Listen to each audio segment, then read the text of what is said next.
There exists a peculiar question that has haunted American industrial history for more than 2 centuries now, one that whispers beneath the surface of every bridge, every chemical plant, every stretch of manicured Delaware landscape.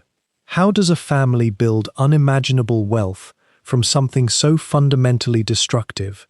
How do you construct gardens and galleries and monuments to beauty when your fortune was earned selling the means of war and explosion? And perhaps most troubling of all, what does such a contradiction do to the people who inherit it?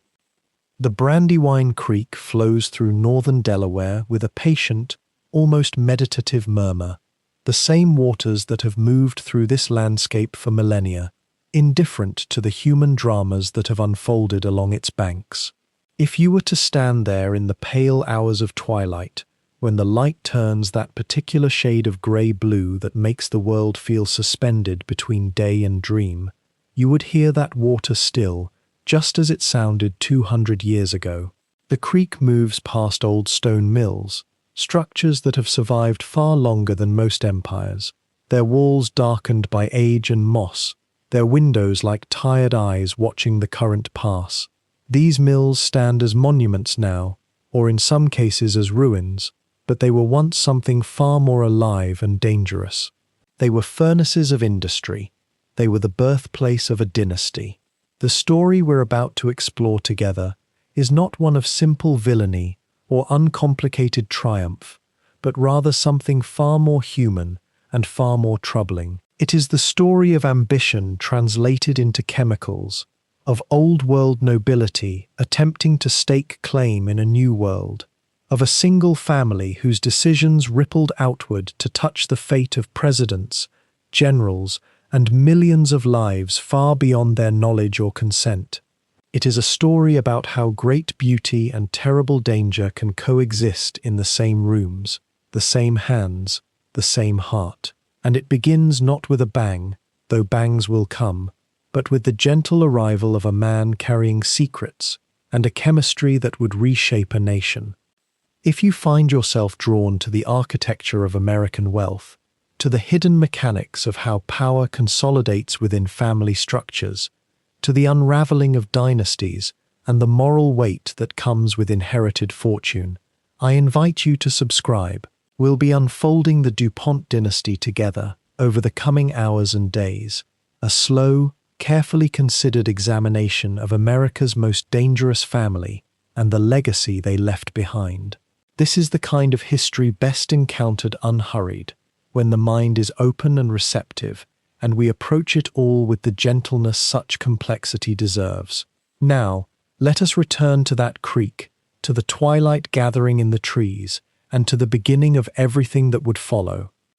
The Brandywine in those early years of the 1800s was not yet the ordered, controlled waterway it would become.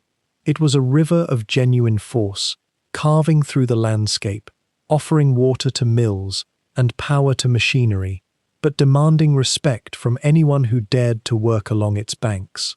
The stone structures that rose there were built with intention, engineered by people who understood the tremendous power of moving water, people who had learned from centuries of European mill building how to harness such energy without being destroyed by it. Or at least, they had learned the theory. The practice, as it turned out, would require considerable education, paid for in lives and grief. Picture the landscape, if you will, not as it appears on maps or in modern photographs, but as it would have been perceived by someone arriving for the first time in 1802.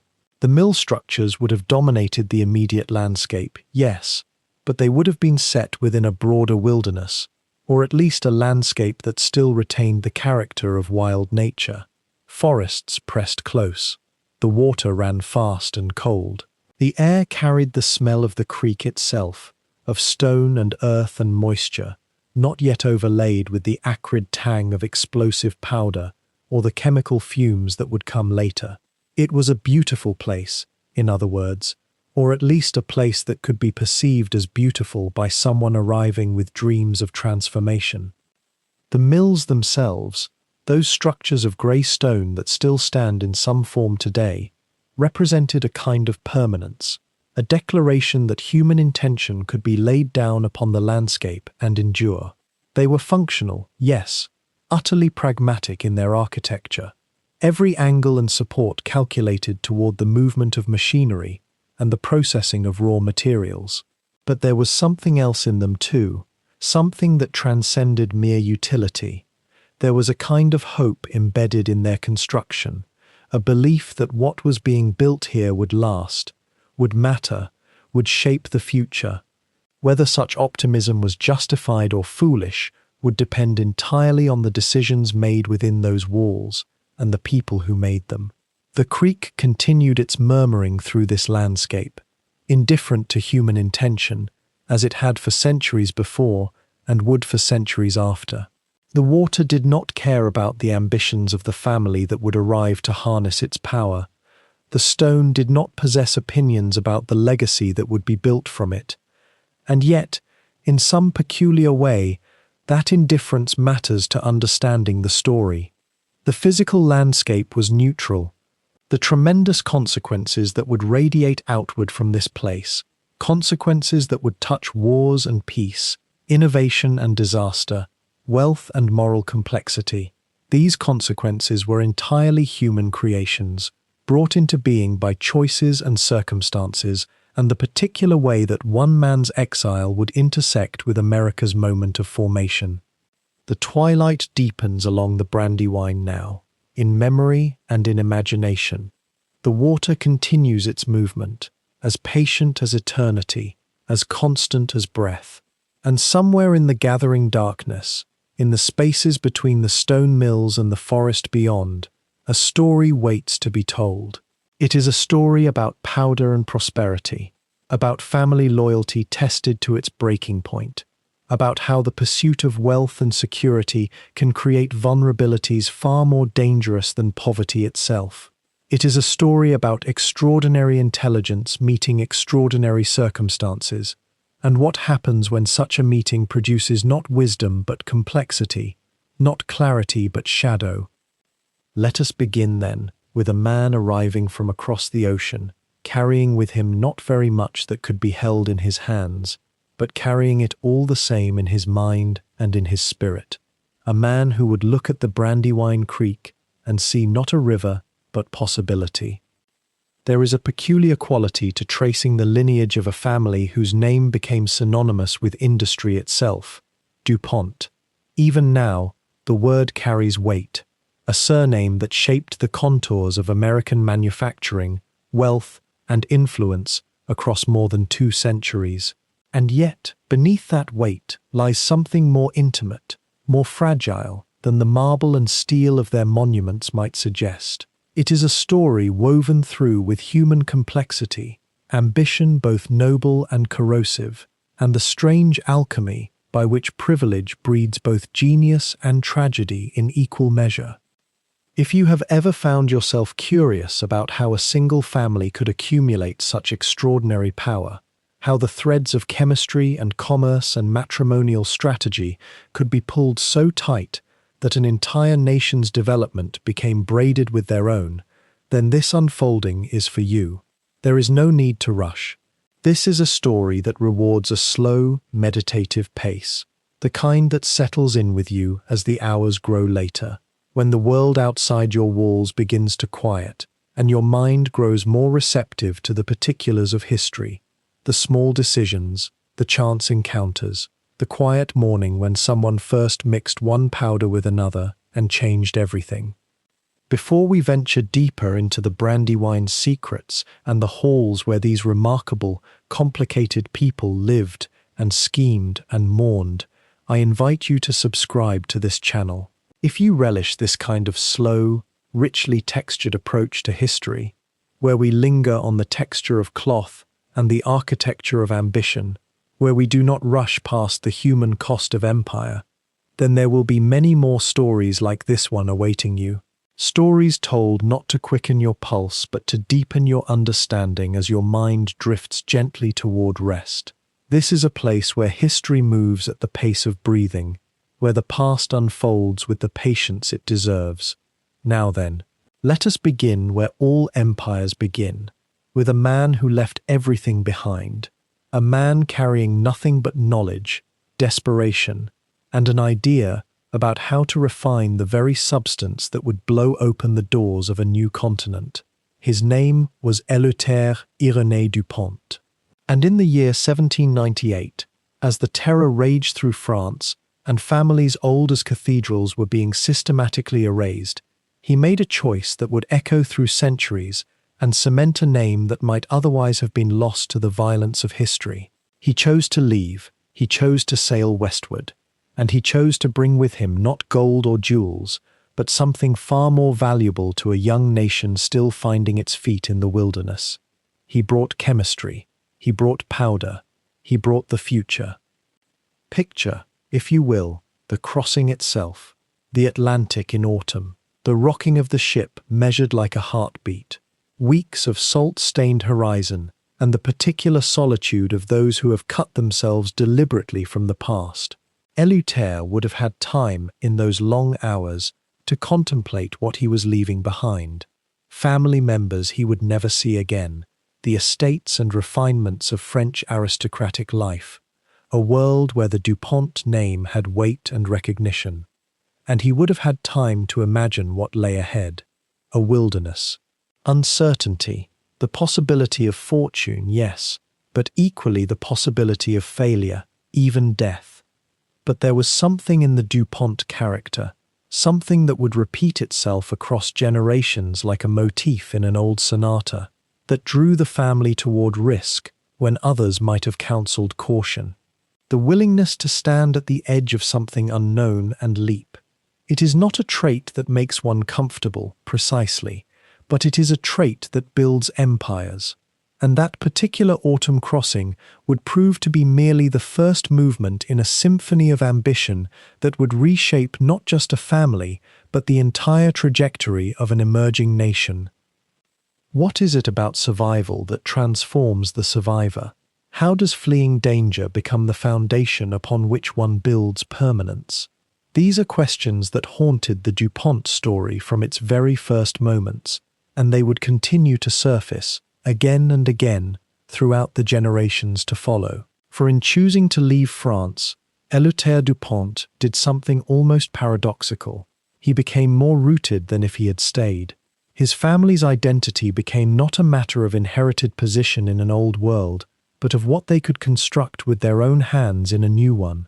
It was, perhaps, the greatest advantage a refugee could possess. Not a name, but a purpose. The young United States of America in 1798 was hungry. Hungry for growth, for expansion, for the implements of that expansion. It was hungry, too, for the men and women willing to feed that hunger. And Éleuthère du Pont, arriving with his family and his knowledge of the French powder-making tradition, would find that hunger waiting for him like an open door.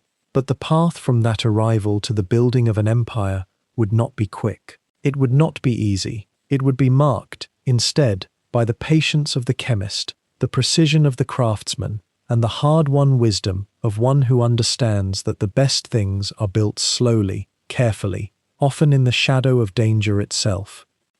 There was a moment in 1799 when a young man named Éleuthère Irénée du Pont stood at a crossroads that would reshape not just his own fate, but the trajectory of an entire continent's industry. He was 30 years old, trained in chemistry and explosives at the Royal Powder Mill of Essonne in France, and he possessed something far more precious than technical knowledge. He possessed an unshakable conviction that the old world was collapsing, and that something entirely new could be built from its ashes.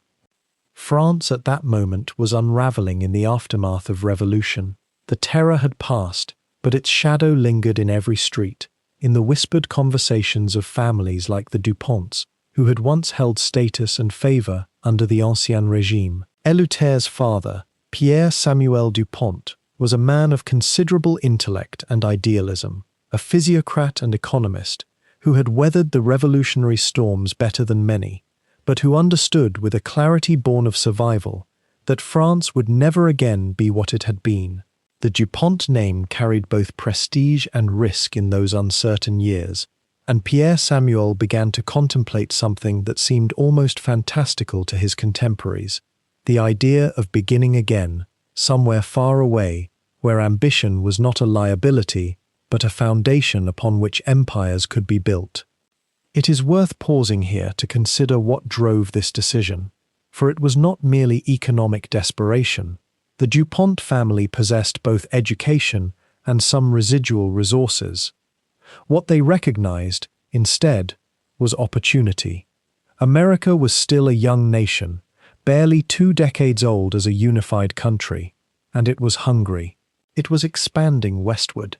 Its cities were growing, its infrastructure was incomplete, and the technologies that had powered European industry for generations, the mining operations, the construction projects, the clearing of forests and building of roads, all of this would require gunpowder. Gunpowder, the substance that had not fundamentally changed in chemical composition for centuries, remained essential to human progress, to warfare, to development itself, and America, at that moment, was almost entirely dependent on European imports for this vital commodity. Pierre Samuel DuPont seized upon this realization as a thread to pull his family forward. He envisioned, it seems, not merely a commercial venture, but a kind of new beginning, a place where French intelligence and engineering could flourish without the paranoia and bloodshed that had infected the homeland, and he entrusted the execution of this vision to his second son, Éleuthère. The younger DuPont had returned from his studies at Essonne with not only technical mastery, but something less tangible, a kind of quiet confidence in his own judgment. He understood the chemistry of black powder in a way that transcended mere formulation. He grasped the principles of production, the careful timing of reactions, the prevention of catastrophic failure. He had also inherited from his father a capacity for patient observation and for seeing patterns that others might overlook. These qualities would serve him well. The journey itself, undertaken in 1799 and early 1800, was a remarkable undertaking. Éleuthère did not leave France in flight, precisely, at least not in the manner of a desperate fugitive. Rather, he left as an explorer carrying seeds. Literally, in fact, his wife, Sophie Madeleine, brought with her plantings from the family's gardens, because even in this moment of transition, the DuPonts thought in terms of continuity, of roots placed in new soil. The Atlantic crossing in that era was a 40 to 60-day journey through waters that held genuine danger. Ships were lost regularly. Disease killed passengers with a frequency that would be unimaginable to modern sensibilities. The passage was uncomfortable, uncertain, and yet it was the cost of admission to a new world. When Éleuthère arrived in the United States, he carried letters of introduction, some modest capital, and, most valuably, a head full of technical knowledge that was in many ways superior to anything available domestically. He also carried something more subtle, but perhaps equally important, the bearing of a man who had been educated and trained at the highest levels of European industrial practice. He spoke French, naturally, but also English, somewhat, and he possessed the assurance that comes from having been instructed by masters. For a time after arriving, he explored. He traveled through Pennsylvania, New York, and Delaware, observing the landscape, assessing the waterways, understanding which regions possessed the characteristics necessary for a powder mill. He was looking, essentially, for the convergence of 3 critical factors: water power, a location removed from dense population centers, because powder mills exploded with terrifying regularity, and proximity to the markets that would consume his product. This was not mere calculation. It was a form of patient science applied to geography and economics. It is during this period that the Brandywine Creek in Delaware would have appeared to him almost providential. The stream's consistent flow made it an ideal power source, and the rolling terrain along its banks suggested that land would be affordable and available. The region was already industrializing in modest ways. There were mills along the Brandywine, though none devoted to the dangerous craft of explosives manufacturing. And Delaware itself occupied a strategic position relative to the expanding American Republic. It was close enough to the population centers of Philadelphia and Baltimore to access markets, yet remote enough that if something catastrophic occurred, and something catastrophic in a powder mill was not merely possible but probable, the damage would be contained to a relatively underpopulated area. What is perhaps most striking about Éleuthère's approach, from our modern vantage point, is the deliberateness with which he constructed his plans. He did not rush. He spent months observing, talking, analyzing. He studied American law and business practice. He cultivated relationships with people who could advise him, with bankers who might finance him, with local landowners who might sell. This methodical patience was, in many ways, as much a part of his inheritance as the chemical knowledge he had acquired in France. There is a sense, in reading about this period of his life, that Éleuthère du Pont understood something fundamental about building something that would last, that the foundation must be solid, that the location must be chosen with almost ritualistic care, and that the intention must be clear and unwavering from the very beginning. He was not here to make a quick fortune and return to France, though he may not have fully articulated this to himself in those early years. He was here to plant something. He was here to build. The Brandywine River, in those early years of the new republic, was already known to millers. The stream ran clear and persistent through northern Delaware, its current steady enough to turn wheels, its banks lined with stone structures that had ground grain and sawed timber for generations. When Éleuthère Irénée du Pont arrived at this location in the spring of 1802, he was not choosing it for the river's beauty alone, though the landscape would have offered him some small comfort after the uncertainties of his voyage. He was choosing it for something far more practical, something that required precision, isolation, and water in constant, reliable motion. He was choosing it to make gunpowder, and in doing so, he would begin a family enterprise that would reshape American industry for the next 2 centuries. The initial mill that rose on the Brandywine that year was modest by comparison to what would follow. It was not a grand structure, but rather a series of small stone buildings arranged with careful intention along the riverbank. The main powder mill itself was compact, deliberately so. One might wonder why Éleuthère would choose to fragment his operation rather than consolidate it under one roof, and the answer rests in a simple, sobering fact. When gunpowder explodes, and it frequently does, you want only one building to collapse rather than many. The scattered layout of the DuPont mills was not born of carelessness or haste, but of hard-earned knowledge about the nature of the substance they would be creating. There was a certain grim elegance to this design, a quiet acknowledgement that death would be part of their work from the very beginning. The craft of black powder making in those days was as much art as science, though the science was rigorous and the art was born from centuries of trial and error, much of it fatal. Black powder itself, as you may know, or perhaps as you are learning now in this quiet hour, is composed of 3 simple ingredients: saltpeter, charcoal, and sulfur, 3 substances that, when separated, are relatively inert. When combined and ground together, they become something else entirely. The way these materials were prepared, the order in which they were mixed, the duration of the grinding, the humidity of the air, the temperature of the room, every variable mattered enormously. A slight alteration in any of these factors could mean the difference between a batch that burned at a steady, controlled rate and one that would suddenly ignite with catastrophic force. Éleuthère understood these requirements from his training in France, where he had studied under the great powder makers of the Ancien Régime, and he carried this knowledge with him as he established the procedures that would govern his American mill. The saltpeter, or potassium nitrate, had to be obtained from suppliers, often from India, or from deposits found domestically, and it had to be refined to a specific purity. The charcoal was made by burning wood under carefully controlled conditions, reducing it to a fine, black residue. The sulfur came from volcanic deposits or from chemical suppliers, and it arrived in its crude, sullen yellow form. Each material had to be handled separately, stored in different buildings, kept distant from flame and friction.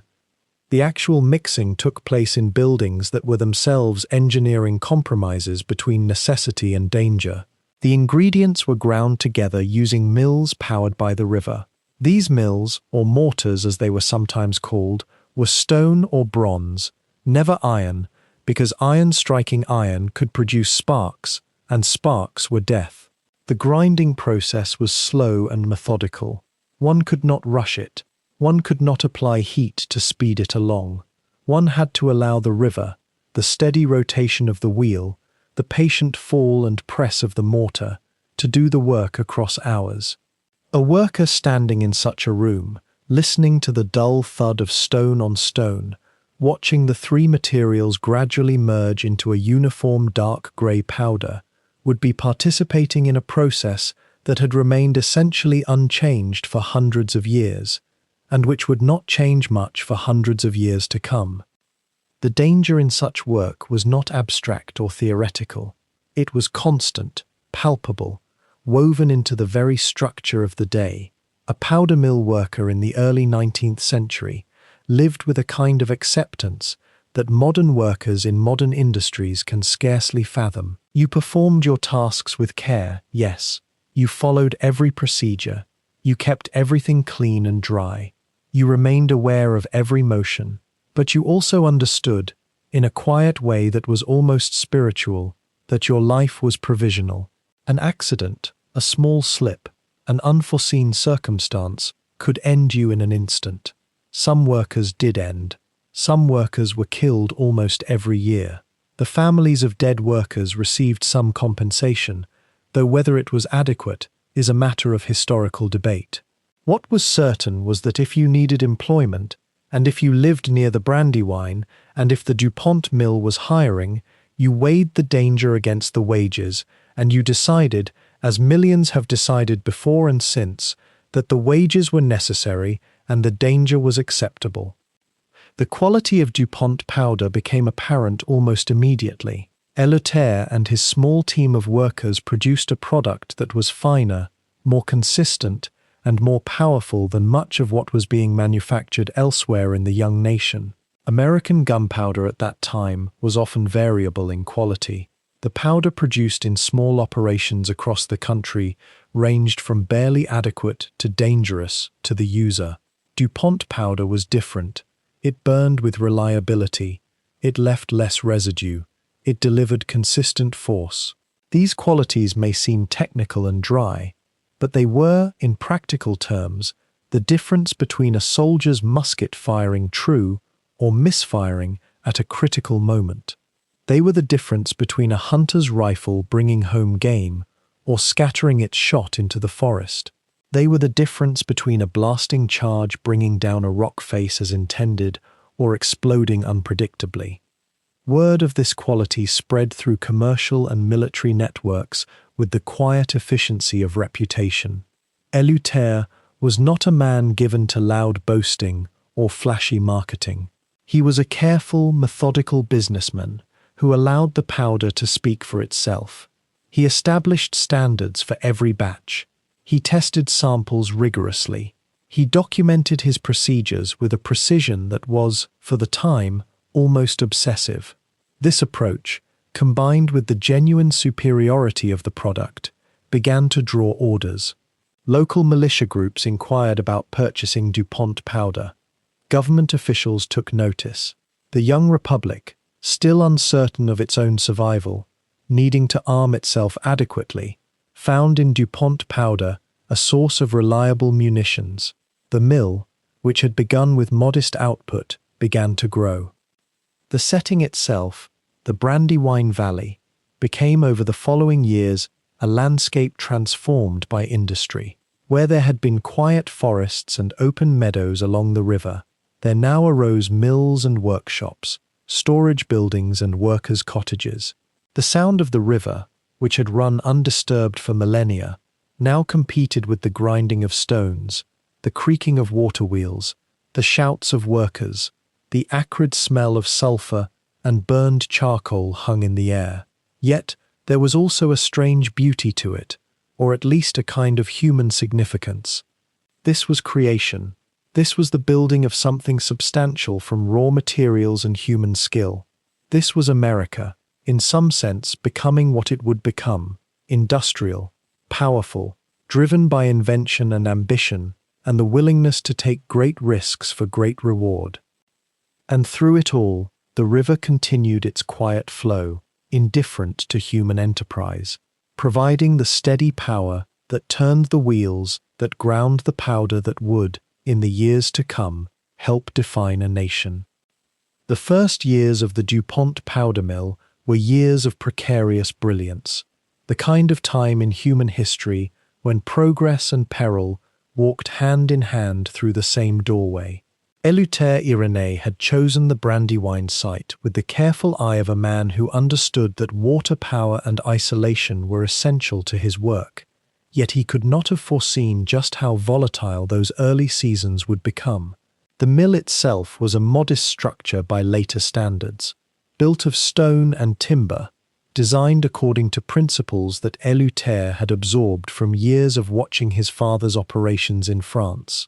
The machinery was handcrafted, the processes intricate and demanding, and every worker who entered through those doors understood, without needing to be told, that they were participating in work that could transform them into ash and memory in a single moment of carelessness. The manufacture of black powder, you see, is a pursuit that demands an almost meditative precision. Charcoal, saltpeter, and sulphur must be combined in exact proportions, ground together in slow, careful steps, each phase separated by time and caution. The mixing itself was the most dangerous work, and Éleuthère insisted on methods that prioritized the safety of his workers, even as he competed with older, more established powder makers who cared less for human life than for speed and volume. He imported equipment, adapted techniques, and brought in fellow French émigrés who understood the gravity of what they were attempting. Yet all the knowledge in the world cannot eliminate the fundamental nature of black powder itself. It exists in a state of eager potential, waiting only for spark, friction, heat, or careless feet to announce its violent transformation. The first major explosion came in 1802, the very year the mill opened.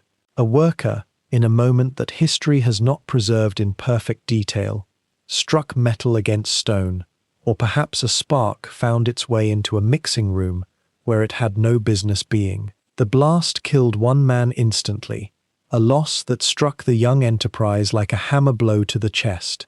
Éleuthère would have felt this death as something more than a business setback. In the French tradition he carried with him, family and workers were not always so neatly separated as they would later become in the industrial landscape of America. Each death was a failure of stewardship, a weight upon the conscience. Yet something remarkable happened in the wake of that first tragedy.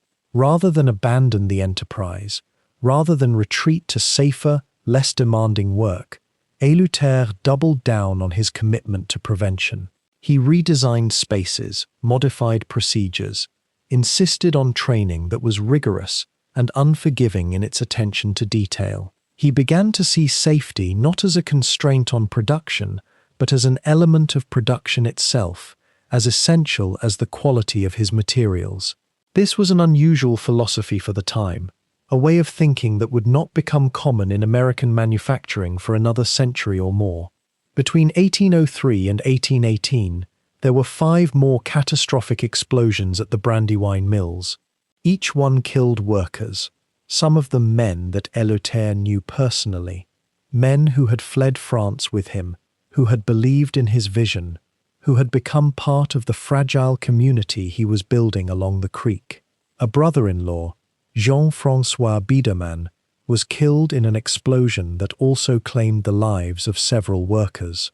Sophie Dupont, Éleuthere's wife, watched her husband return again and again from the mill, covered in the dust of disaster, wrestling with grief that mingled inseparably with determination. What kept them going? Perhaps it was that mixture of French stubbornness and immigrant conviction that the future could be better than the past. Perhaps it was the knowledge that they had given up everything to come to America, and to turn back now would be to accept that the sacrifice had been meaningless. The strange alchemy of such experiences, the way grief can be transformed into resolve, became part of the Dupont family identity. A visitor to the mills in those early years would have noticed something that seemed almost paradoxical. Workers moving with careful deliberation around equipment that was simultaneously state-of-the-art and terrifyingly primitive by modern standards. Éleuthère had brought with him the French tradition of craftsmanship, the idea that a man should know his work so deeply that safety becomes not a rule imposed from above, but a natural expression of expertise and respect. The quality of DuPont powder gradually became legendary. Hunters and settlers moving west began to request it by name. The gunpowder that had been manufactured on the Brandywine carried with it a subtle reputation for reliability and consistency. This was not accidental. It was the direct result of standards maintained in the face of tragedy, of methods refined through each loss, of a family willing to absorb grief as the price of excellence.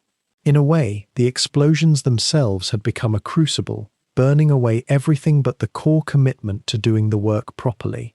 By 1815, the DuPont Company had survived long enough to transcend the category of desperate gamble and enter the realm of viable enterprise. The mill was producing thousands of pounds of powder annually, supplying the hunting expeditions that were pushing the frontier westward, the construction projects that were building the young nation's infrastructure, and the military establishments that defended its borders. Yet those early explosions, those lost workers and grieving families, remained part of the company's memory, woven into its understanding of what it cost to make powder, and therefore, what a great responsibility the work truly was. The Brandywine continued to flow past the mills, indifferent to human ambition and human loss, carrying with it the stone dust of countless days, the residue of a family's determination to transform danger into dynasty through sheer force of will and memory. The powder that emerged from those stone mills along the Brandywine did not stay long in Delaware. By the early years of the 19th century, the DuPont Company had begun to understand something both obvious and profound, that a young nation, restless and expanding westward, would need more black powder than any single mill could produce. The appetite was vast, hungry, almost without limit. Settlers moving beyond the Appalachian ridges needed powder to clear forests, to blast stone for foundations, to hunt in unfamiliar country. Armies needed it for weapons they might not yet know they would fire, and the peculiar, driving spirit of American expansion seemed to demand gunpowder in the way a forge demands fire. Éleuthère Irénée, who had become known simply as E.I. DuPont by then, was a man of careful calculations and long vision. He had emigrated from France with not only chemistry and skill, but also an understanding of markets that would extend across generations of his family. The powder mills multiplied in those early decades. What began as a single operation on the Brandywine soon spawned neighbors, competitors, and then, through various arrangements and acquisitions, subsidiaries that stretched the DuPont reach further and further.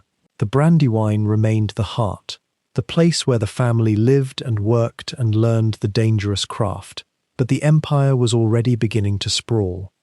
Think for a moment about what a nation building itself across a continent actually requires. Canals needed to be dug through mountains. Roads had to be blasted through stone. The Erie Canal, that great waterway that would open the interior to commerce, relied on powder from mills throughout the country, some of which bore the DuPont name, or the DuPont influence. The powder houses of Pennsylvania and New York, and beyond, became essential infrastructure, as vital to American expansion as the settlers themselves, as the armies that protected those settlers, as the dreams that pulled them westward. And the DuPont Company, partly through design and partly through the simple luck of having started early and started well, became woven into that great movement. The business was volatile in ways that extended far beyond the literal explosions that still killed men and boys in the mills. During periods of peace, demand softened. A nation not preparing for war had less immediate need for gunpowder. E.I. DuPont faced the peculiar anxiety that would haunt the company for generations to come, the knowledge that his fortune was built on instruments of destruction, and that peace was therefore something to be quietly dreaded. When the Napoleonic Wars finally ended in 1815, orders from Europe ceased almost overnight. The company nearly collapsed. It was the first of many moments when the DuPonts would discover that their fate was inextricably bound to conflict, whether they wished it to be or not. Yet within those American markets, away from the grand theaters of European warfare, there was always more work to be done. The frontier was endless, at least in the imagination of those living along the eastern seaboard. Every year brought new territories opening, new opportunities for growth, new reasons why men needed to blow things up in the service of civilization. The DuPont Company supplied powder to the lake trade, to the canal builders, to the mining operations that were beginning to scar the landscape in their search for coal and metal. They supplied it to militia companies and state arsenals. Slowly, patiently, the company established itself not as a French import, not as a foreign enterprise, but as an American institution.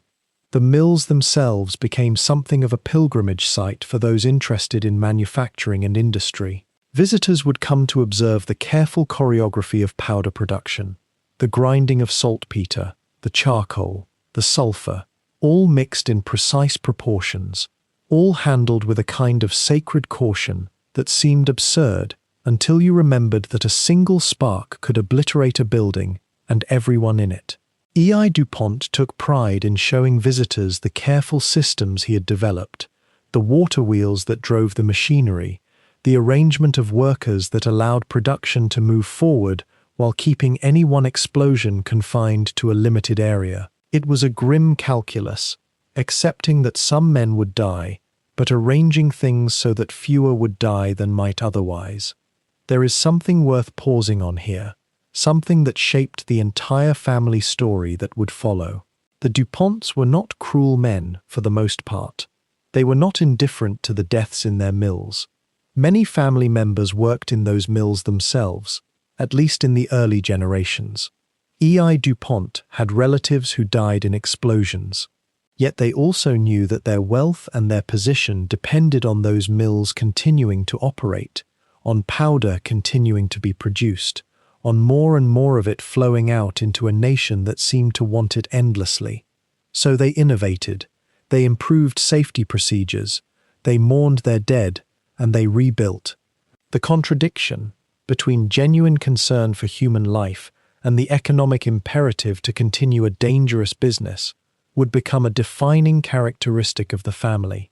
By the 1820s and 1830s, the DuPont Company had established a kind of dominance in the American powder market. Not complete dominance, but enough that the name DuPont and gunpowder had become nearly synonymous in the minds of those who dealt in such things.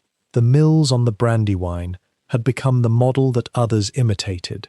The company's reputation for quality was real and hard-earned. Miners knew that DuPont powder was reliable. Army quartermasters requested it by name. And slowly, steadily, through sales and through the careful expansion of mills and operations, the company's reach extended into the territories of the West, into the arsenals of the South, into the growing infrastructure of the North. What happened during these decades was not dramatic, in the way a great battle is dramatic, but it was profound. The DuPont Company was becoming indispensable, not yet a monopoly, but moving towards something approaching one. The family was becoming wealthier, their mills more numerous, their influence more diffuse and deeper. E.I. DuPont himself was aging, but he had created something that would outlast him, something that his heirs would inherit, not just as a business, but as a kind of sacred trust. The powder that had brought the family from France to America, that had allowed Éleuthère Irénée to transform himself from a struggling émigré into the founder of an empire, was now flowing through the veins of a nation in motion. There is a quietness to this period of expansion that deserves acknowledgement. Unlike the dramatic moments that would come later, the Civil War, the great industrial reorganizations, the chemical innovations, this slow expansion happened almost without fanfare. Powder mills increased in number, sales figures rose, letters were written to distant customers, families moved to new homes as the company established new operations. Young men from the DuPont family were apprenticed in the details of manufacturing. Mistakes were made and corrected. Some experiments failed, and new ones were attempted, and all the while, the guns and cannons and the blasting operations across the young nation consumed ever more powder, creating a kind of mutual momentum, the nation's expansion driving the company's growth, the company's expansion enabling the nation's growth. One wonders, in the quiet hours when history seems to pause and reflect on itself, what E.I. DuPont would have made of what his company would become. He had come to America with chemistry and ambition and an understanding of a market opportunity. He had built something durable, something that engaged the best technical and business minds of the next generation. He had created wealth, and in creating wealth, he had woven his family's fate so deeply into the machinery of American expansion that they could never quite escape it, no matter how much later generations might wish to do so. The powder continued to flow, the mills continued to operate, and the DuPont name, letter by letter, was being carved into the foundation of something very large indeed. In the spring of 1861, when the first cannons fired on Fort Sumter in Charleston Harbor, and the nation fractured into irreconcilable halves, the DuPont family found themselves standing at a peculiar threshold.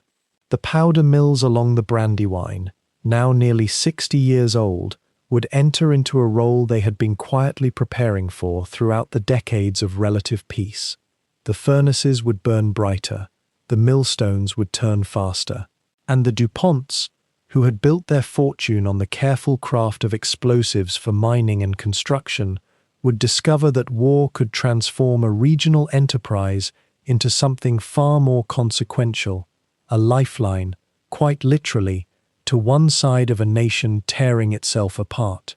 The Union's appetite for powder was voracious and immediate. Armies need ammunition. Artillery batteries need to be replenished.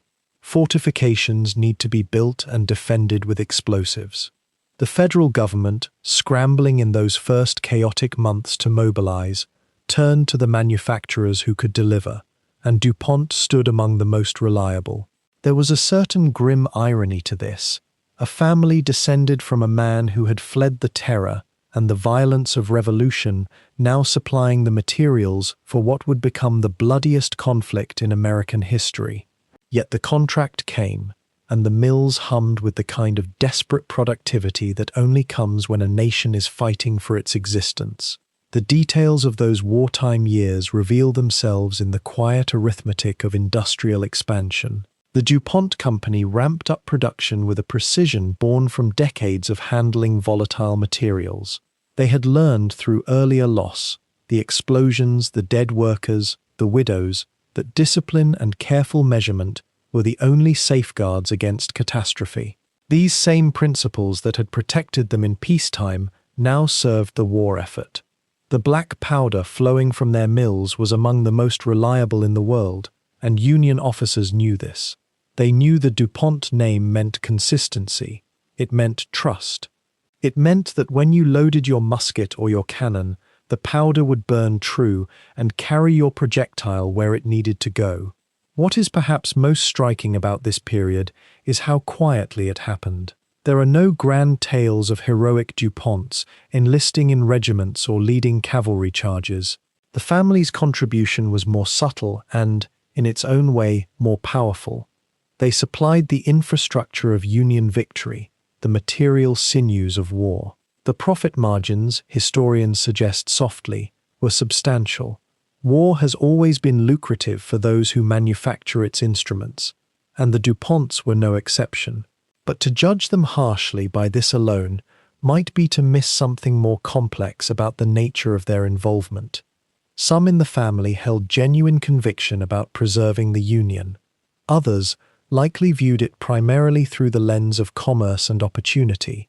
The truth, as it often is, probably contained both impulses intertwined so thoroughly that even the family members themselves might have struggled to separate conviction from calculation. What mattered most, though, was the reality on the ground.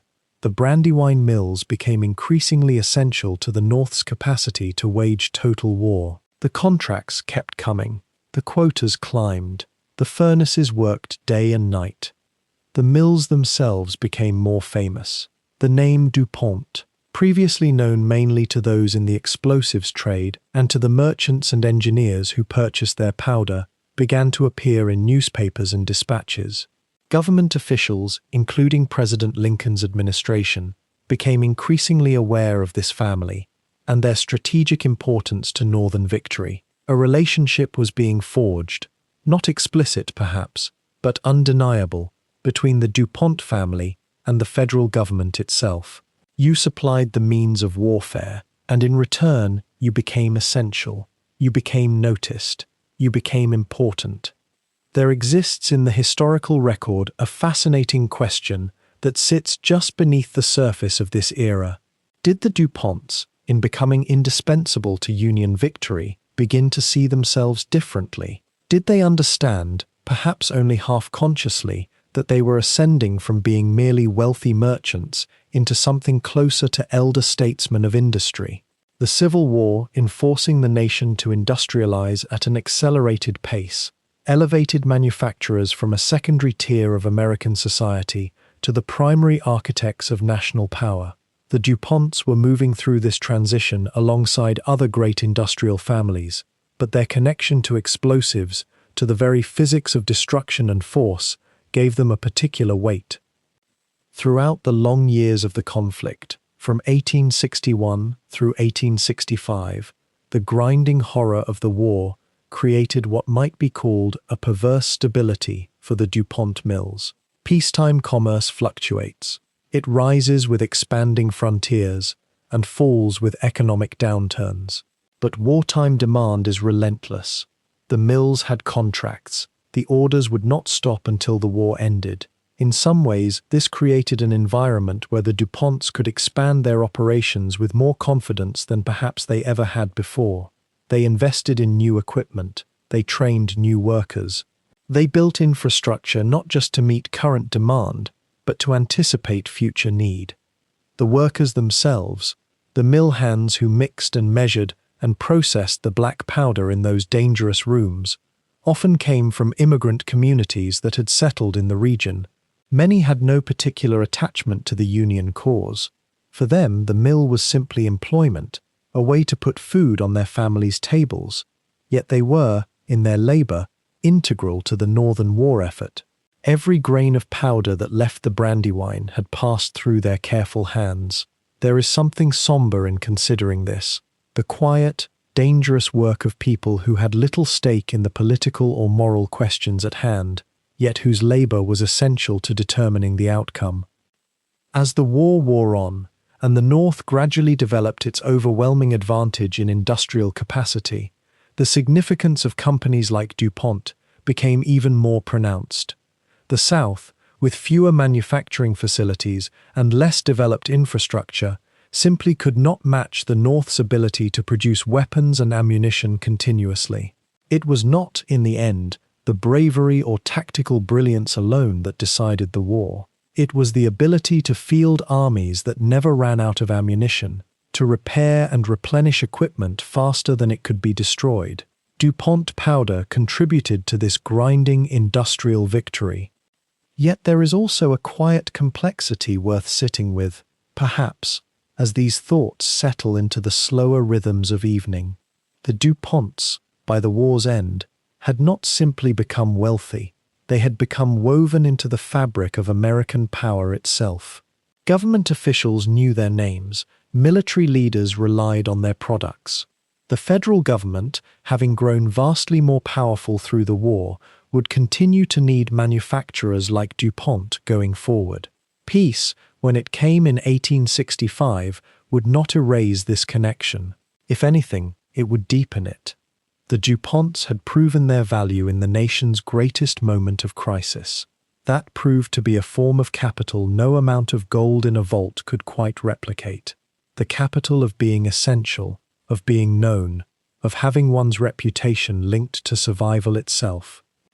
By the middle years of the 1800s, the Brandywine Mills had grown from a single dangerous enterprise into something far more ambitious, a sprawling network of powder works, warehouses, and family compounds that stretched along the creek like an industrial heartbeat. And with that growth came something that would define the DuPont story for generations to come: the multiplication of ambition within a single bloodline.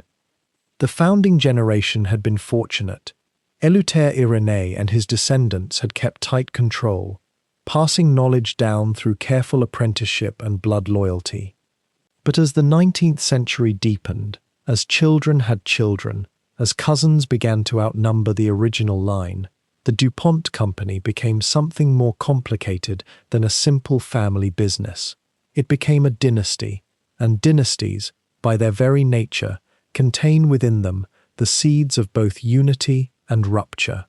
You might imagine the challenge: 150 men and women, many of them brilliant, many of them ambitious, many of them bearing the DuPont name and the weight of expectations that came with it.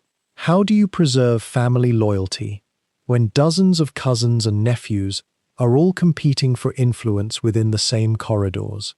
How do you balance the warmth of kinship with the cold logic of capital and control? The answer, for much of the century, was a careful dance. There were formal dinners and elaborate courtesy. There were moments of genuine affection between cousins who had grown up knowing each other's earliest memories. But beneath the surface ran currents of rivalry, of wounded pride, of family politics as intricate as anything in European nobility. Cousins watched cousins. They noted who was promoted and who was passed over. They measured their own inheritance against their relatives' fortunes and found, in many cases, that the mathematics seemed unfair. One of the great truths about family businesses is this: the bonds that hold them together are always stronger than the bonds that threaten to tear them apart, at least until they are not. For the DuPonts, that threshold came and went several times before anyone fully acknowledged it. There were moments when the company might have fractured, when the mounting tensions between different family branches might have erupted into open conflict. But each time, something held. Perhaps it was the sheer profitability of the enterprise. Perhaps it was a shared cultural memory of the founder, Éleuthère Irénée, whose careful letters and principled approach to business were passed down almost as scripture. Perhaps it was simple survival instinct, the knowledge that if the family could not hold together, outsiders would move in and devour the company piece by piece. The family structure itself reinforced this unity, at least on the surface. The DuPonts were meticulous about genealogy and inheritance. They maintained detailed family trees, understanding precisely who was descended from whom, and on what side of the family their claims and expectations lay. There were formal family councils where disputes could be aired and decisions made collectively. There was, in theory, a mechanism for managing the internal pressures that wealth and ambition created. But theory and practice are often estranged cousins themselves. In the quiet spaces between the formal meetings, in the private letters sent between family members, in the careful negotiations over who would oversee which section of the mills, a more complex reality was playing out. Cousins who had married wealthy women from other influential families began to feel they deserved greater influence than their birth might have granted them.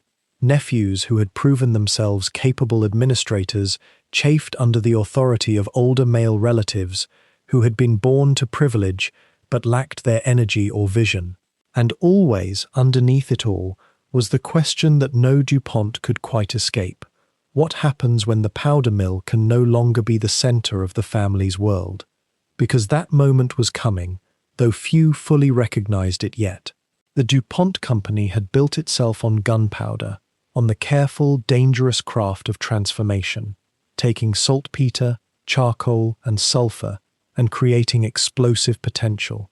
It was work that required precision, that demanded respect for chemistry and danger, that had a kind of clarity to it.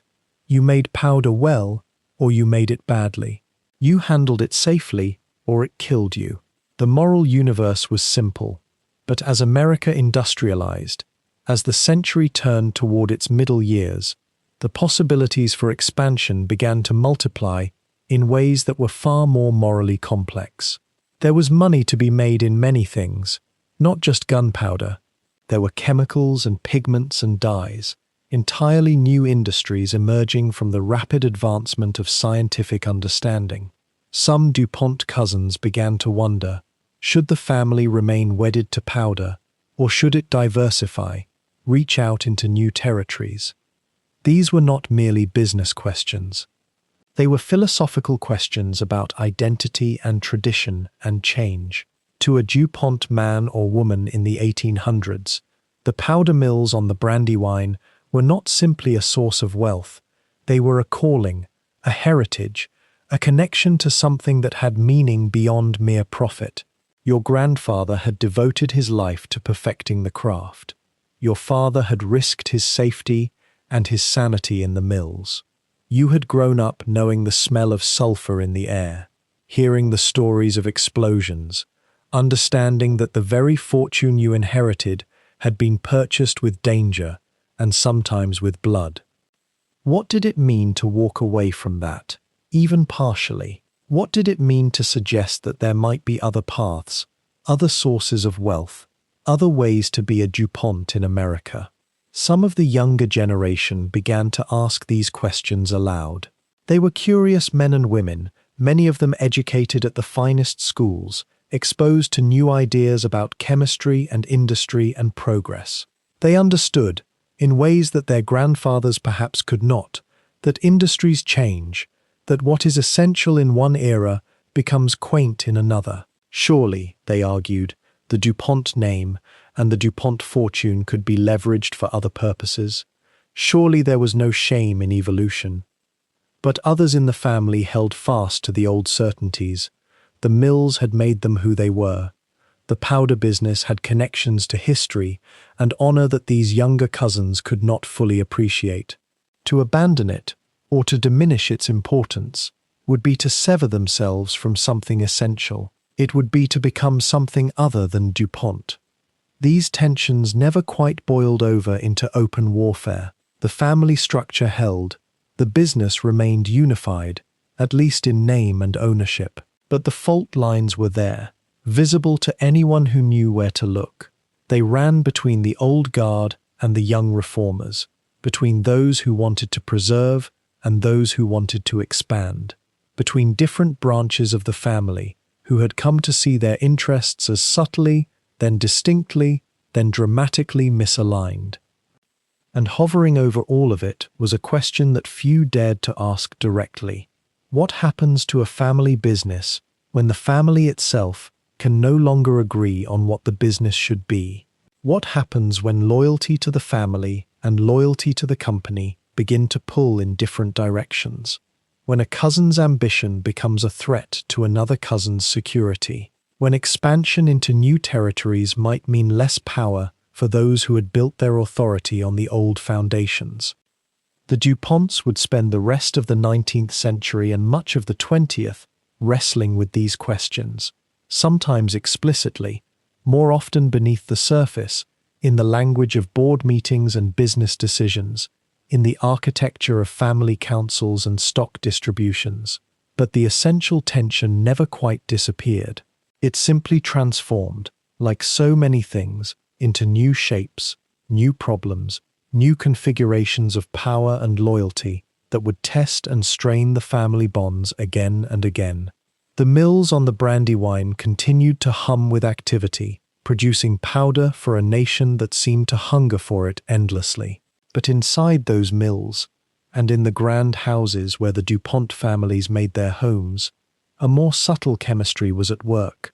The chemistry of ambition and tradition, of love and rivalry, of the desire to preserve something precious and the equally powerful desire to make something new. The DuPonts were no longer simply custodians of a business. They were navigating the far more treacherous waters of dynastic complexity, learning in real time what it meant to be many instead of one, to be cousins instead of brothers, to be, in some fundamental way, many families sharing a single name. By the middle of the 19th century, something curious had begun to happen along the Brandywine Valley. The mills continued their rhythmic thunder, the powder presses ground on, the great wheels of commerce turned relentlessly.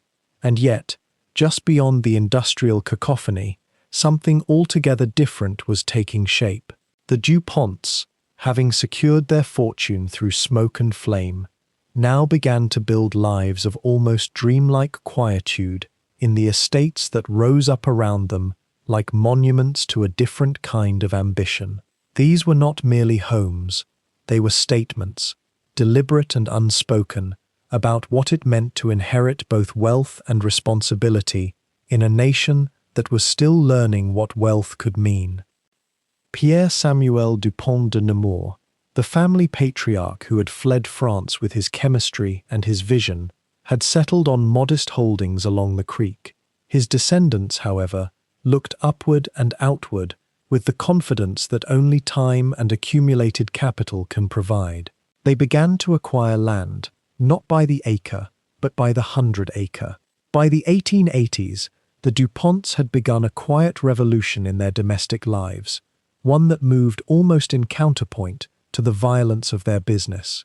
Where the mills roared with production, the estates whispered with cultivation. Consider the architecture that began to emerge from these efforts.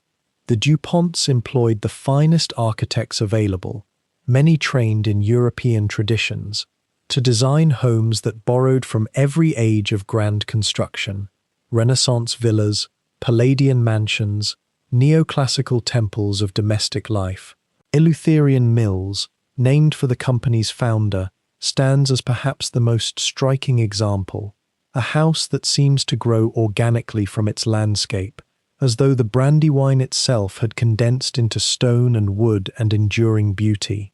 It is a home that speaks, in every carefully proportioned window and every thoughtfully placed chimney, of a family that had transcended mere commercial success and entered into the realm of aesthetic stewardship. But it is in the gardens that the true philosophy of the DuPont domestic world reveals itself most clearly. Here lay something deeply revealing about how the family understood its place in the world. The gardens were not gardens of mere show, though they were certainly that as well. They were gardens of genuine horticultural obsession, of commitment to the cultivation of rare specimens, of a belief that beauty itself was a product worth investing in, just as surely as gunpowder or explosives. The DuPonts assembled collections of plants from across the globe, often at extraordinary expense, and created landscapes that were part arboretum, part art gallery, part very private paradise. One of the family members, Henry Francis DuPont, a quiet man by most accounts, more comfortable in the company of flowers than of boardrooms, inherited what would become Winterthur, a modest house that his grandfather had built in the Greek Revival style. From that modest beginning, Henry transformed the property over the course of decades into something approaching a museum of American decorative arts, all without ever intending it as such. He simply accumulated objects that appealed to him, the furnishings and fabrics and artistic treasures of early American life found their way into the house. Room by room, the collection grew, almost organically, until Winterthur had become what perhaps only inherited wealth and personal passion could create. A private world of beauty so vast and coherent that it eventually opened its doors to the public, not from any grand philanthropic gesture, but simply because the collection had grown too magnificent to contain. What emerges from examining these domestic spaces is a striking paradox. The DuPonts had grown wealthy through the production of instruments of destruction, yet they invested their profits with an almost fervent dedication to beauty, cultivation, and preservation. It is as though there existed, within the family consciousness, an awareness that such wealth carried an obligation towards something finer, something that would outlast the profit motive that had generated it. The powder mills would eventually decline, would be supplanted by other products, other sources of fortune. But Winterthur would endure, the gardens would endure, the carefully curated collections, the thoughtfully preserved landscapes. These would outlive the commercial enterprises that had funded them. The private world of the DuPonts was also, it should be noted, very private indeed. These estates, grand as they were, functioned as sanctuaries removed from the industrial landscape they had created. When a DuPont family member walked through the gardens at Winterthur or strolled along the designed paths of Hagley, they were entering a realm governed by aesthetic principles rather than commercial ones. The careful arrangement of trees and plantings, the placement of statuary and water features, the preservation of historic structures, all of this represented a conscious turning away from the world of business, a retreat into a realm where beauty and tradition held sway instead of profit and loss. Within these estates, the family could live lives of what might be called aesthetic leisure. They could pursue collecting with genuine passion, could study horticulture, could surround themselves with art and music and literature. The younger members of the family often traveled to Europe, returning with furnishings and paintings and objects of beauty to be incorporated into the family houses. There was in all of this a kind of dilettantism, perhaps, but it was the dilettantism of people who could afford to care deeply about things for reasons other than their market value. Yet even within these rarefied domestic spaces, the tensions and complexities of the family business could not be entirely excluded. The great houses functioned as meeting places where business was discussed, where the rivalries and alliances that shaped the company were negotiated. A cousin might arrive for a weekend visit, ostensibly to enjoy the gardens, but carrying with him schemes and ambitions related to the direction the company should take. The estates were not, then, entirely separate from the world of commerce. Rather, they represented a kind of sanctuary where that world could be managed, negotiated, and discussed in more civilized surroundings. The daily life within these homes would have possessed a quality that is difficult for most people to imagine in our current age. There were servants, naturally, many servants, who managed the endless work of maintaining these vast properties. The family members themselves would have risen in the mornings to lives arranged for their comfort and pleasure in ways both obvious and subtle. Meals would have been prepared by trained cooks. Clothing would have been maintained by seamstresses and valets. The gardens themselves would have required teams of workers to sustain their carefully orchestrated beauty. For the DuPonts, the basic machinery of existence had been delegated to others, leaving time and energy available for pursuits of the mind, the eye, and the spirit. There is something almost melancholic to contemplate in this arrangement, is there not? A wealth so vast that it could purchase not merely comfort, but the very structure of one's day. A fortune so large that it created the possibility of spending decades curating a collection, of developing expertise in horticulture or decorative arts, of withdrawing almost entirely from the world of commerce and competition that had generated the wealth in the first place. Some members of the family seemed to embrace this arrangement with genuine joy. Others, perhaps, felt its constraints, the weight of tradition, the burden of maintaining standards, the isolation that inevitably came with living in these magnificent but insular worlds. The gardens grew more elaborate as the decades passed. Rare specimens were acquired at great expense. Greenhouses were built to maintain tropical plants in the Delaware climate. Paths were designed and redesigned according to principles of landscape architecture that the family studied with the seriousness of a religious calling. The houses themselves were constantly being modified, expanded, improved, as new collections were acquired or as aesthetic preferences shifted. Winterthur eventually grew to contain nearly 300 rooms, each one thoughtfully furnished, each one representing not mere accumulation, but genuine curatorial judgment. By the early years of the 20th century, the DuPont estates had become something approaching an entire world unto themselves. Visitors from outside the family would occasionally be granted access, and accounts of these visits suggest a kind of stunned amazement at the sheer scale of the endeavor. The grounds seemed endless. The house rooms were impossibly numerous. The collections spoke of a consuming passion that had spanned generations. Here was proof, if anyone needed it, that the DuPont name was synonymous not merely with industrial power, but with the aesthetic refinement and cultural authority that such power could purchase. By the turn of the 19th century into the 20th, the DuPont Powder Works had become something almost unconscionable in its scale and influence. The family that had arrived as refugees now controlled not merely a factory, but the breadth of American expansion itself. Yet within those grand estates and the counting houses of Wilmington, a tension had begun to crystallize, a tension that would reshape everything.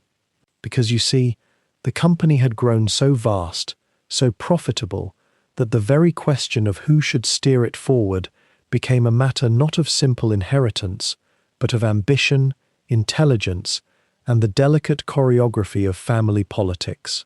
3 cousins rose to prominence as the old guard began to fade. There was Pierre Samuel DuPont, a man of methodical mind and mathematical precision, who saw business not as an art of intuition, but as a science to be systematized and perfected.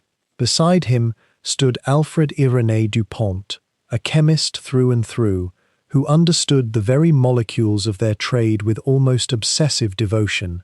And then there was Coleman DuPont, perhaps the most visionary of the 3, a man who looked beyond the powder mills and saw possibility in the wider world of American industry. Each of them possessed a legitimate claim to leadership. Each of them carried the family name as a weight and a birthright. And as the century turned, their competing visions collided in what might seem, from a distance, like a quiet corporate struggle, but what was, in truth, a battle for the soul of the dynasty itself. The company in those final years of the 1800s had become almost feudal in its structure. Decisions moved through layers of family consultation, through cousins who held board seats and uncles who wielded veto power, through wives and distant relations who owned shares and harbored opinions. It was a system that had worked when the enterprise was smaller, more intimate, when family dinners could resolve business disputes and blood loyalty superseded profit. But as the 20th century approached, this arrangement had become something closer to paralysis. The business world was changing rapidly, and DuPont, for all its wealth and tradition, was at risk of being outpaced by more modern, more ruthlessly organized competitors. Pierre DuPont, perhaps more than any of his cousins, recognized this danger with crystal clarity.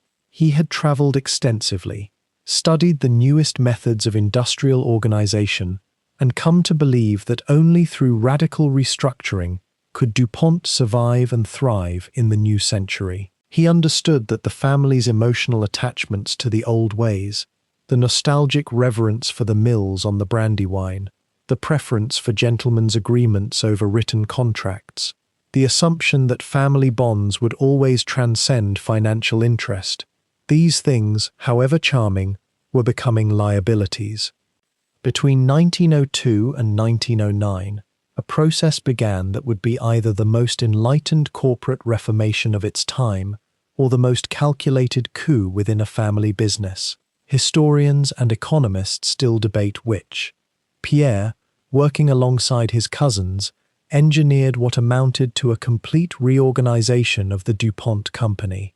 The old, sprawling, somewhat haphazard collection of mills and enterprises that had grown organically over a century was gathered up and consolidated into something new, a unified, modern corporation with clear lines of authority, systematic accounting practices, and a deliberate structure designed for efficiency and expansion. This was not accomplished without friction. Alfred, the chemist, believed that corporate restructuring should never compromise the quality of their explosives or the integrity of their craft. He worried that efficiency and profit-seeking would corrupt the careful, almost reverential approach to chemistry that had always defined DuPont standards. Coleman, meanwhile, had his own vision of how the company should evolve, and he was not entirely persuaded that Pierre's methods were the only path forward. Meetings grew tense. Letters were exchanged in which civility masked deeper resentments. The cousins, who had grown up together, who had attended the same schools and walked the same gardens, now found themselves on opposite sides of a fundamental disagreement about the future. What happened during these years might be described as a slow erosion of the older, more collegial model of family governance. Piece by piece, through careful negotiation, strategic marriage alliances, and the quiet accumulation of shares and proxies, Pierre consolidated his vision. By 1911, the transformation was essentially complete. The new DuPont Company bore little resemblance to the family enterprise of previous generations. It had become a modern trust, a corporation in the truest sense, with professional managers, systematic departments, and chains of command that resembled those of any other major American industrial concern. Alfred eventually withdrew from the day-to-day management, though he continued his research in chemistry and maintained his intellectual influence. Coleman, restless with the new order, turned his attention elsewhere, to railroads, to politics, to the construction of his own estates and legacies. And Pierre became the undisputed architect of the new DuPont, a man whose vision had proven prescient. The company that he had reshaped would, in the coming decades, grow to become one of the largest and most influential chemical manufacturers not merely in America, but in the world. Yet there was a quietness to this victory that deserves reflection. Pierre had not vanquished his cousins in any dramatic sense.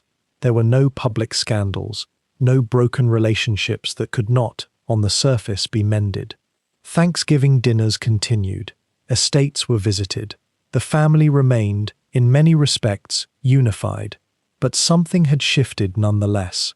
The old assumption that family harmony and business success could always be reconciled had been tested, and though it had not broken, it had been bent. From this point forward, the DuPont Company would be increasingly professional, increasingly removed from the more intimate familial structures that had once defined it. One might wonder whether this transformation was necessary, whether it represented true progress toward a more rational form of business organization, or whether it marked the beginning of a slower erosion of something more human, more rooted in loyalty and connection. Perhaps it was both. The new DuPont Company would certainly prosper in ways that would have been impossible under the old system, but as it grew more efficient, more rational, more perfectly attuned to the maximization of profit and power, it also grew further removed from the individuals and families who bore its name, and further removed, perhaps, from some of the values that had given it meaning beyond mere accumulation. The stone mills on the Brandywine continued their work, as they always had, grinding and mixing and carefully arranging the materials of explosive power.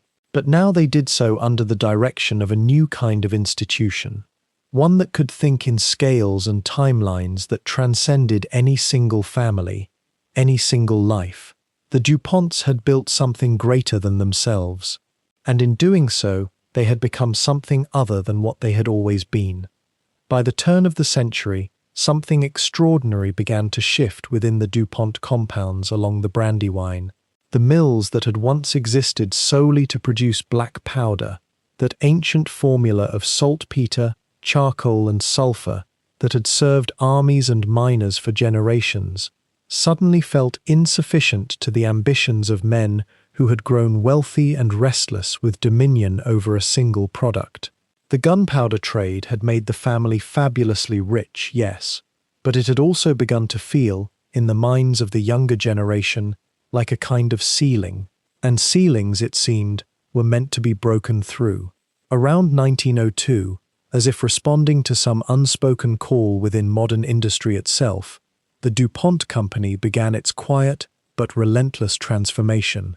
It was a moment when chemistry itself was being reinvented, when the science of explosives, once so isolated and specialized, began to reveal its deeper connections to the dyes, the varnishes, the celluloids that were being discovered and refined in laboratories across Europe and America.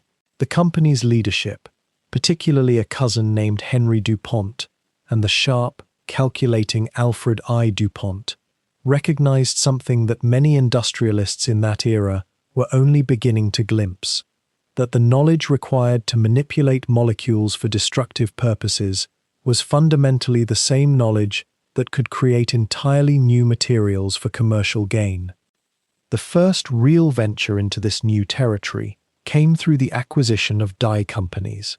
In Europe, particularly in Germany, chemists had been developing synthetic dyes, brilliant colors extracted from coal tar, those dark, oily residues left behind when coal was burned. These dyes were revolutionizing the textile industry. The Germans, with their superior chemical training and their methodical approach to industrial science, had captured most of the European market.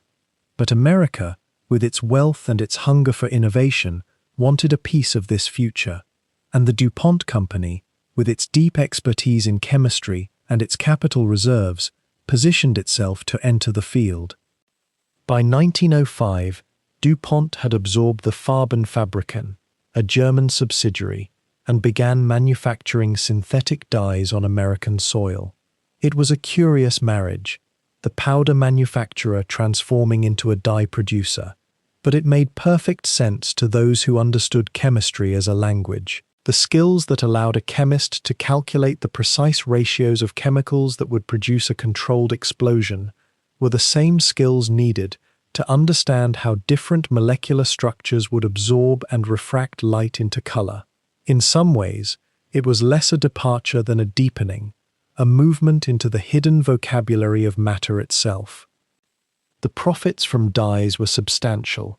By 1912, DuPont's dye division was producing everything from vivid reds to subtle browns, and the American textile industry, which had long depended on German imports, could now source its colors domestically. But more importantly, the success of the dye venture opened the company's collective imagination to an even broader possibility. If DuPont could master synthetic dyes, what else might the chemical arts yield?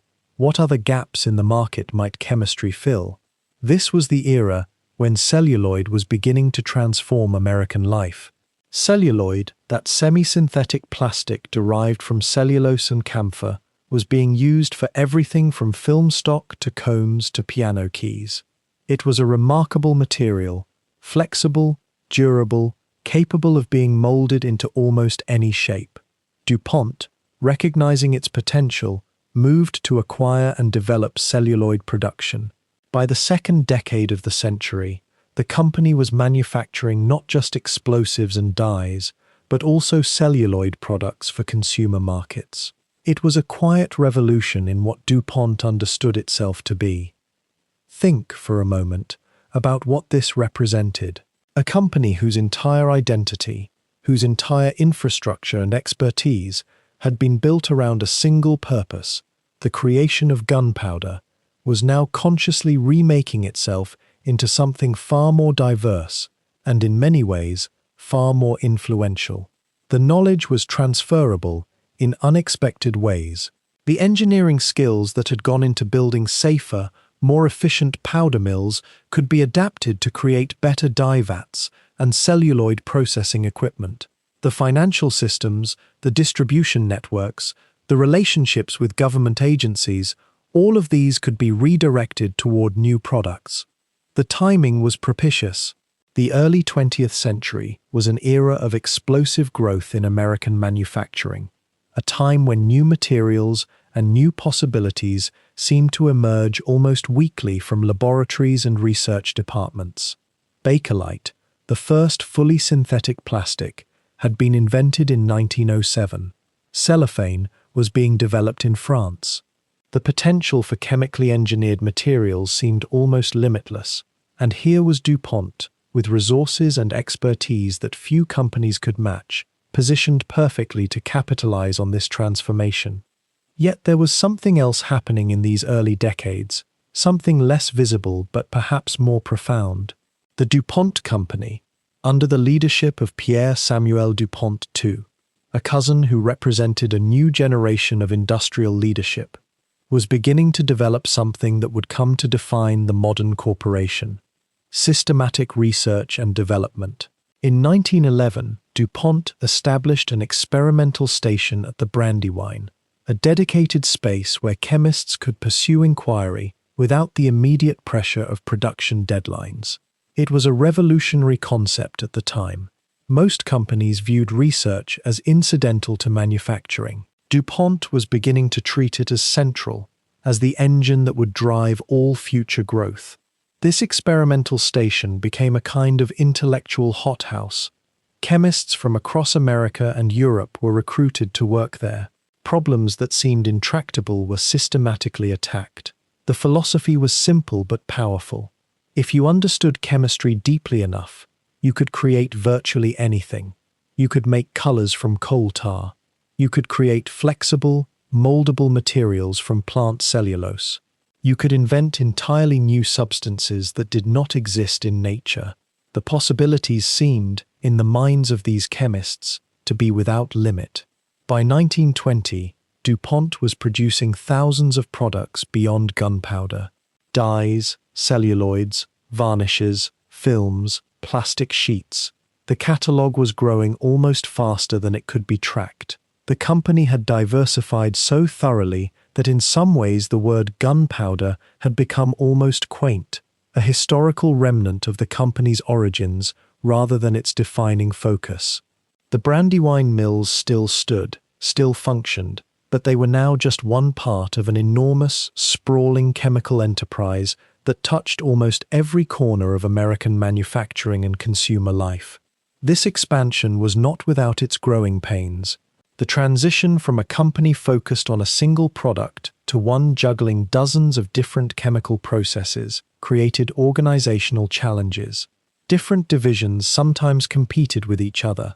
Patent disputes emerged. There were products that seemed promising but ultimately failed to find markets.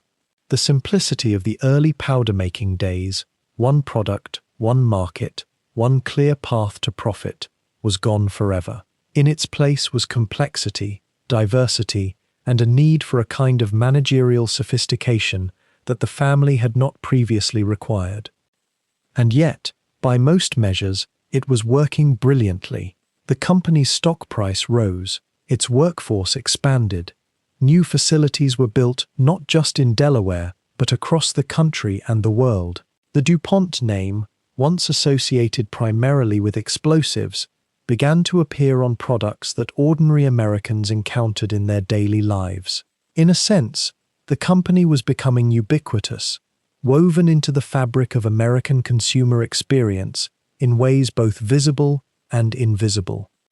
What drove this expansion, ultimately, was a belief, shared by the company's leadership and by the broader industrial culture of the era, that chemistry was a kind of secular magic, that the right application of knowledge and capital could solve nearly any problem or create nearly any desired outcome. There was an optimism in this period, a sense that the world was progressing, that science and industry together were building a better future. The shadows that would later fall across some of these chemical innovations were not yet visible. The questions that would eventually be asked about environmental cost and human safety were still, in these early decades, largely unasked. For now, in the gently unfolding narrative of the early 20th century, DuPont stood as a kind of exemplar of American industrial might and chemical innovation. The powder mills remained, ancient and symbolic, but they no longer defined the company. DuPont had become something larger and stranger and more powerful, a vast apparatus for transforming raw materials into products that would reshape human experience in ways both beneficial and, though no one knew it yet, deeply troubling. The mills along the Brandywine had grown quiet by the early autumn of 1914, not from decline but from a peculiar kind of waiting. Across the Atlantic, the fields of Europe had become something the world had never quite seen before, a grinding, mechanized hunger for ammunition that would consume countless tons of gunpowder each day. And as the news reached Wilmington, filtered through newspapers and telegraph wires, the DuPonts understood with almost crystalline clarity that the company their great-grandfather had founded on that stream more than a century ago was about to enter its greatest and most conflicted chapter. War, after all, had always been kind to powder makers. It was a simple equation, one woven into the family story from the very beginning. But this war was different in scale, different in its appetite, and it arrived at a moment when the DuPonts themselves were still learning what it meant to be modern industrialists rather than craft merchants of explosives. Pierre DuPont, who had emerged as the dominant figure in the reorganization of the 1900s, was a man of careful temperament and orderly mind. He understood systems, efficiency, the mathematics of production and profit. When the Great War began in Europe, American manufacturers found themselves in a curious position, officially neutral, yet increasingly aware that the Allies, particularly Britain and France, would require vast quantities of munitions. DuPont, with its established reputation, its technical expertise, and its manufacturing capacity, became almost immediately a supplier of choice. Orders began to arrive, first in modest quantities, then in torrents that seemed to grow larger with each passing month. The profits were extraordinary, almost beyond comprehension for an era that had never quite seen industrial-scale warfare before. Contracts flowed in not just for gunpowder, but for all manner of explosives, shells, ordnance, the full apparatus of mechanized death. The company expanded its operations frantically. New mills were constructed.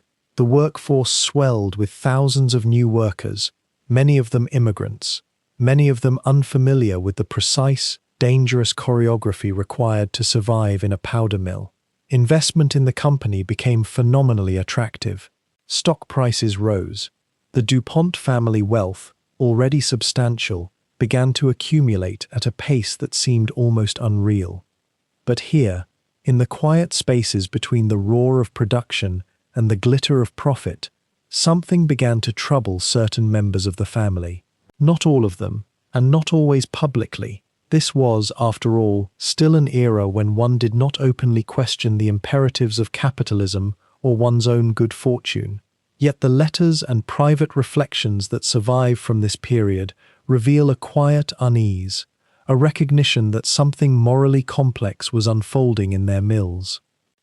Alfred DuPont, the aging patriarch who had guided the company through its early reorganization, was deeply troubled by what he called the ghastly business of war profiteering. He was not, it must be said, a pacifist or a radical thinker. He was simply a man who had lived through enough decades to understand that fortunes made from other people's deaths carried a certain weight, a certain spiritual gravity that mere success in commerce did not typically possess. He spoke, in his private correspondence, of the moral burden of war supply, words that suggest a capacity for reflection unusual among industrial magnates of his era. The expansion of production itself created a terrible irony. To meet the voracious demand for explosives, the mills operated at unprecedented intensity. Safety, that most crucial element in any powder operation, became, in some instances, a secondary concern in the face of production quotas. There were explosions, catastrophic ones. In July of 1915, a massive detonation at a DuPont powder plant near Gibbstown, New Jersey, killed dozens of workers. The casualties were staggering. Families were destroyed.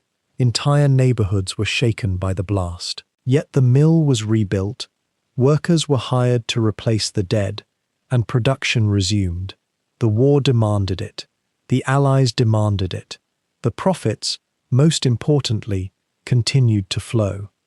There is something deeply unsettling about this dynamic when one reflects upon it in the quietness of night. A company, a family, building unprecedented wealth upon a foundation of death, not the death of soldiers on distant battlefields, which at least carried the grim honor of warfare, but the death of workers in their mills, young men and women, laboring in conditions that were known to be dangerously unstable, yet remained so because the pressure to produce was simply too great.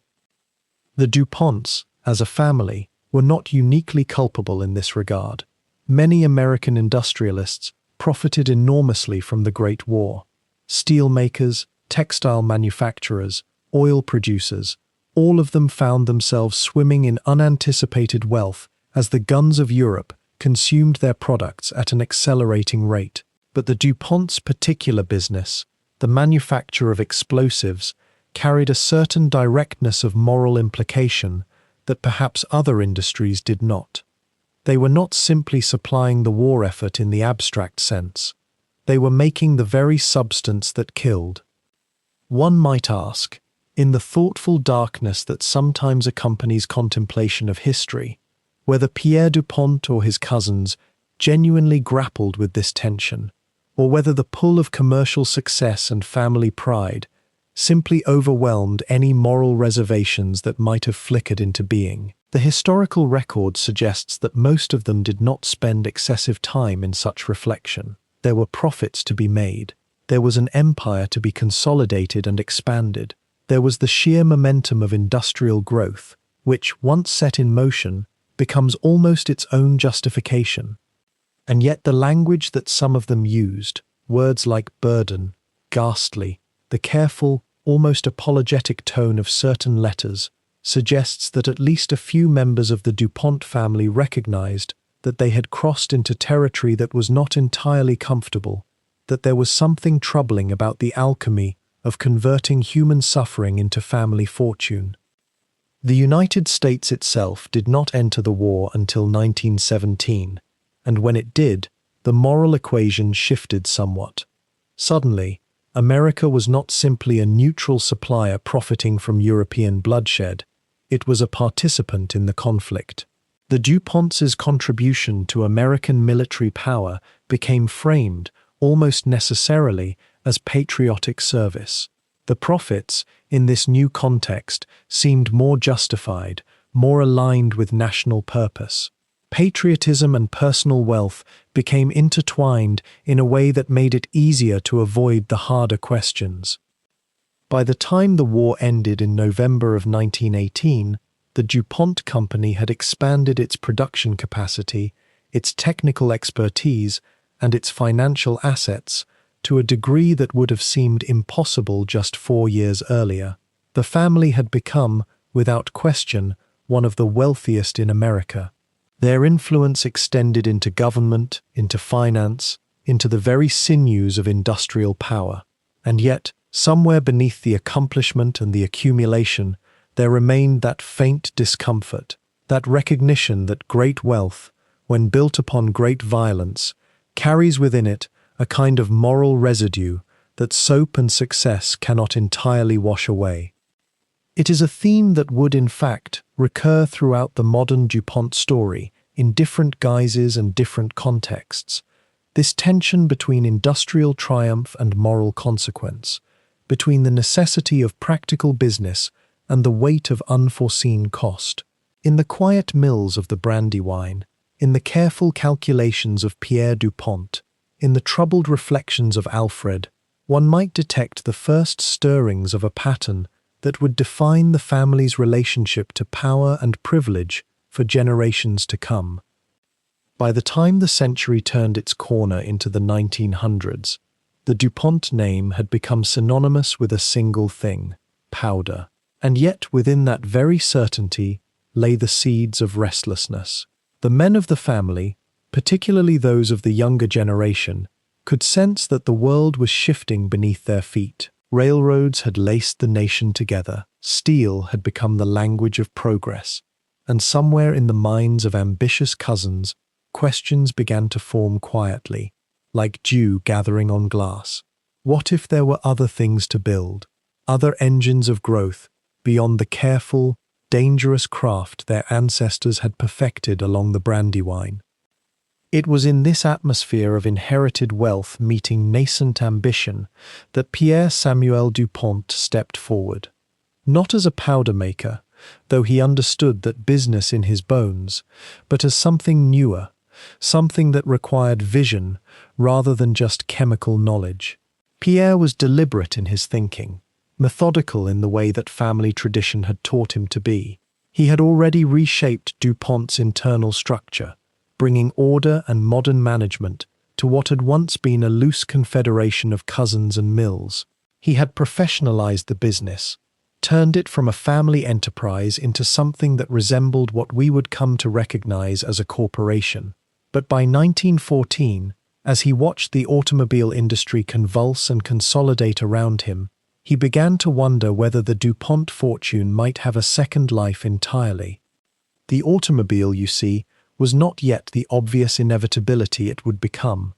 There were still horse carriages clogging city streets. There was still real doubt about whether motorized transport would ever become more than a wealthy man's plaything, a mechanical curiosity that would eventually fade when the novelty wore thin. But Pierre, and a younger associate named John Jacob Raskob, believed otherwise. Raskob had come to DuPont to work in the company's finance division, and he brought with him a kind of financial imagination that was rare in the powder business. Where other men saw automobiles as separate from their world, Raskob saw connections, networks of need and desire waiting to be mapped. General Motors, when it existed in those early days, was a loose assembly of companies, regional automobile manufacturers that had banded together under the leadership of William C. Durant. It was chaotic, underfunded, perpetually on the edge of collapse. Most investors looked at it and saw only risk, a house of cards waiting for the slightest breeze to tumble it. But Pierre and Raskob, perhaps because they came from an industry built on precisely managed danger, saw something different. They saw potential. They saw a company that could be reorganized, strengthened, rationalized, in the way they had already done to DuPont itself. By 1920, DuPont had invested heavily in General Motors, enough to take significant control of its direction. Pierre became chairman of the General Motors board, while Raskob assumed the role of vice president in charge of finance. It was a fascinating inversion of everything the DuPont family had been. The gunpowder that had built their fortune, that had enabled armies, settlers, miners, the very expansion of American civilization, was now subordinate to something else entirely. The automobile was becoming the new frontier of ambition and growth, and the chemistry of profit, the ability to recognize where capital might flow and multiply, was proving to be just as valuable as the chemistry of explosives. What's intriguing, in a quiet way, is how seamlessly the transition occurred. The DuPont company didn't abandon powder manufacturing. Far from it. But the executive attention, the creative energy, the sense that something new and transformative was happening, flowed increasingly toward automobiles. General Motors, under the guidance of Pierre's cousin Alfred P.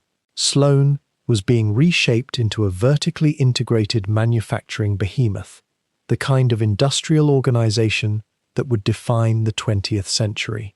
And DuPont supplied it, not with gunpowder, but with the chemical innovations that were beginning to transform how automobiles were made. Lacquers for finish work, plastics for components, dyes for paint. The same chemical knowledge that had been applied to explosives was now being applied to the machinery of leisure and speed. There was something almost poetic about this shift, though perhaps not in the way one might expect. It wasn't that the DuPont family had suddenly become gentler, less dangerous in their ambitions. Rather, they had recognized that the true power lay not in any single product, but in the ability to control the chemistry of entire industries. Gunpowder had been the foundation, but chemistry was the skeleton key that opened every door. And if automobiles were the future, and by the early 1920s it was becoming increasingly clear that they were, then a family that understood chemistry, that understood scale, that understood how to manage complex organizations, was positioned to shape that future. The relationship between DuPont and General Motors wasn't a merger, exactly, though it was something close to one in practical terms. It was instead a kind of embrace, a recognition that two great American enterprises could feed each other's ambitions. General Motors needed reliable supplies of specialized chemicals and materials. DuPont needed outlets for its expanding chemical laboratories, new markets beyond the traditional ones of warfare and construction. The arrangement was profitable for both, and it was this profitability, this quiet synergy of purpose, that began to concentrate wealth and power in the hands of the DuPont family in ways that were almost invisible to outside observers. Consider for a moment the position of someone like Pierre DuPont in the early 1920s. He was not merely a captain of industry, a railroad baron, or a steel magnate, the kinds of figures who dominated popular imagination. He was something subtler and perhaps more powerful, a man who sat at the intersection of multiple vast enterprises, who could see how they might complement each other, reinforce each other, create networks of mutual dependency that grew stronger with each passing year. He was a chemist and a financier, a family man carrying the weight of history, and a businessman shaping the future. The wealth that flowed from this arrangement was extraordinary. When you own significant portions of both one of the world's largest chemical manufacturers and one of its largest automobile manufacturers, and those two companies are increasingly intertwined, the money doesn't simply accumulate, it compounds, multiplies, flows into the hands of heirs and descendants with a kind of gravitational force that's difficult to resist or escape. This was the machine that the DuPont family had built by the 1920s, not through any single stroke of genius, but through the patient, methodical application of the lessons learned in powder manufacturing to every new opportunity that presented itself. And yet, there was something peculiar about this arrangement, something that would only become clear in retrospect. The family that had built its fortune on gunpowder, the family that had supplied every war, every conflict, every expansion of American power through the 19th century, was now positioning itself to supply the consumer culture that would define the 20th. The automobile, after all, was not primarily a tool of war or conquest, though it could be used for those purposes. It was a machine of leisure, of freedom, of individual expression. It represented a democratization of mobility, a way for ordinary Americans to imagine themselves as something more than they were. Was the DuPont family consciously making a transition from a martial to a consumer economy? Perhaps not in any explicit sense, but the shift was real nonetheless, and it speaks to something important about how wealth and power work in industrial societies. They flow toward those who understand not just how to make things, but how to make the things that the society wants or needs, or will eventually desire. And by the early 20th century, the society was beginning to desire automobiles with an intensity that bordered on the religious. The General Motors investment, then, was not an aberration or a surprise within the DuPont family story. It was, in many ways, the natural evolution of all that had come before. The powder mills along the Brandywine, the explosions and the grief and the resilience, the wars and the fortunes, the careful reorganization and professionalization of the company, all of it had been preparation for this moment, when a family of chemists and financiers could look at an industry in its infancy and see not just profit, but the future of America itself. If you walk through the gates of Longwood Gardens on a spring afternoon, when the air holds that particular softness that comes only when winter has truly released its grip, you might wonder whether you've entered a garden or a dream rendered in living green. The vast conservatory rises before you, its glass panes catching the light in ways that seem almost impossible, and inside, orchids bloom in careful rows, their petals holding colors that nature seems reluctant to claim. Yet few who wander these paths understand that they are walking through the materialized vision of one man's profound hunger for beauty, a hunger born not from the soil or the natural world, but from the weight of a fortune built on gunpowder and explosive chemistry. Pierre Samuel du Pont, in the declining years of the 19th century, found himself at a peculiar crossroads. He had inherited an empire, yes, but empires built on destruction and utility leave a particular kind of imprint on the soul. Perhaps it was a desire to balance the ledgers of his life, or perhaps it was simply the instinct of a wealthy man with time and resources seeking immortality through creation. He began to acquire land near his family estates in Delaware, parcel by parcel, until he held some 900 acres, much of it farmland, that had belonged to a thriving agricultural community long before the DuPonts arrived. In his mind, these ordinary fields held infinite possibility. Longwood had been the name of the estate that once occupied this land, with its original mansion destroyed by a fire decades earlier. Pierre chose the name deliberately, reaching backward through time to claim a history that was not quite his own, as the wealthy often do. Between 1900 and 1929, he poured an almost incomprehensible fortune into creating what would become one of the most elaborate private gardens in the world.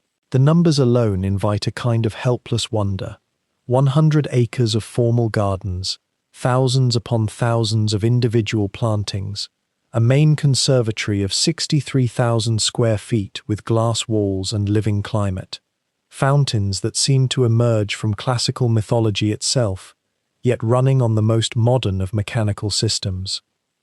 The genius of Longwood, and perhaps the reason it endures so powerfully in the American imagination, is that it exists at the precise intersection of control and surrender. Every plant was chosen with meticulous care, positioned according to principles of aesthetic balance that Pierre had studied intensely. Yet plants remain alive, subject to season and weather and the invisible dramas of growth and decline. A garden is never truly finished, never truly static. It breathes. And so a man who through his business empire sought to control vast systems of production and profit found in his gardens a realm where control could be exercised more gently, more poetically, where the goal was not accumulation or dominance, but rather a particular kind of harmony that exists only when human intention cooperates with the deeper rhythms of living things. The conservatories at Longwood contain thousands of species, many of them endangered or rare, preserved in carefully maintained environments that recreate distant climates. There are orchids from the cloud forests of South America, carnivorous plants from swampy regions few visitors will ever see, tropical palms and ferns that exist nowhere in the wild anymore, except in the careful records of botanical institutions. To walk through these spaces is to exist for a time outside the normal progression of seasons, to experience a kind of year-round spring that feels, if one is honest about it, fundamentally unnatural, yet extraordinarily beautiful. Is this a monument to human achievement, or an act of botanical colonization? Perhaps it is both, and the duality is what makes it so compelling. Beyond the cultivated spaces, the gardens contain what might be called wilder regions, though even these are carefully orchestrated. There are woodland paths where the native species have been gently encouraged, where you might find yourself beneath the canopy of ancient oaks, the light filtered and softened, the sound of water from distant fountains just barely audible. Pierre's intention here seems to have been something like the creation of a natural world perfected, nature as it might be if human taste and resources could shape its every impulse. The concept is profoundly troubling if you dwell on it too long, because it assumes that the natural world requires improvement, that beauty is something that can be designed rather than simply witnessed. Yet millions have come to Longwood, and millions more will come, and there is something undeniably restorative about the experience. Perhaps it is precisely because we live in a world so thoroughly shaped by human intention that to see that intention applied toward beauty rather than efficiency, toward creation rather than extraction, brings a kind of balm to the exhausted spirit. The fountains seem to sing in the twilight. The flowers bloom according to a calendar that someone has thoughtfully arranged. The air in the conservatories smells of growing things and moist earth. For a few hours, walking through Longwood, one can believe that great wealth has sometimes been spent not on weapons or empires, but on flowers. North of Longwood, along the Brandywine, stands another monument to DuPont aesthetics and acquisitiveness, though this one is darker, more austere in its grandeur. Winterthur, the country estate of Henry Francis DuPont, contains what many consider one of the finest collections of American decorative arts ever assembled by a private individual. The house itself, a sprawling mansion that grew and expanded according to Henry's expanding vision, holds nearly 9,000 objects, furniture, textiles, ceramics, glass, each one chosen with the intensity of genuine connoisseurship rather than the casual acquisitiveness of inherited wealth. Henry DuPont spent his lifetime surrounding himself with beautiful things, creating spaces that evoked earlier periods of American history, meticulously constructed rooms that served as a kind of living museum of aesthetic aspiration across centuries, where his cousin Pierre created gardens that looked forward, that embraced exotic plants and modern technology. Henry looked backward, seeking to capture and preserve an idealized vision of American taste and tradition. It is tempting to view these as opposing impulses, yet they emerge from the same source, a profound belief that beauty matters, that the creation of spaces of beauty is a worthy use of extraordinary resources. Walking through Winterthur is an exercise in a particular kind of time travel. You move through period rooms, spaces carefully designed to evoke the aesthetic sensibilities of their eras. The colors on the walls are historically accurate pigments. The lighting comes from fixtures based on period designs. Even the air seems different in each room, as if Henry's intention has somehow altered the molecular composition of the very space around you. It is meticulous, obsessive, and profoundly moving. There is something almost mournful about it too, because you recognize that this man spent a lifetime trying to preserve something intangible, to hold back the tide of time itself through the careful arrangement of objects and spaces. The private gardens at Winterthur, less famous than Longwood's public grounds but perhaps more intimate, follow a similar impulse. They are not wild, and they are not entirely controlled either. They occupy a middle ground, a kind of conversation between what the gardener desires and what the landscape permits. The azaleas bloom in spring according to their own schedule, not the schedule of human intention, yet their blooming has been encouraged, cultivated, positioned so that when they do flower, they do so within a carefully composed frame. What is most striking, if you consider these legacies with any honesty, is that both Longwood and Winterthur represent a kind of displacement of grief and power into aesthetic form.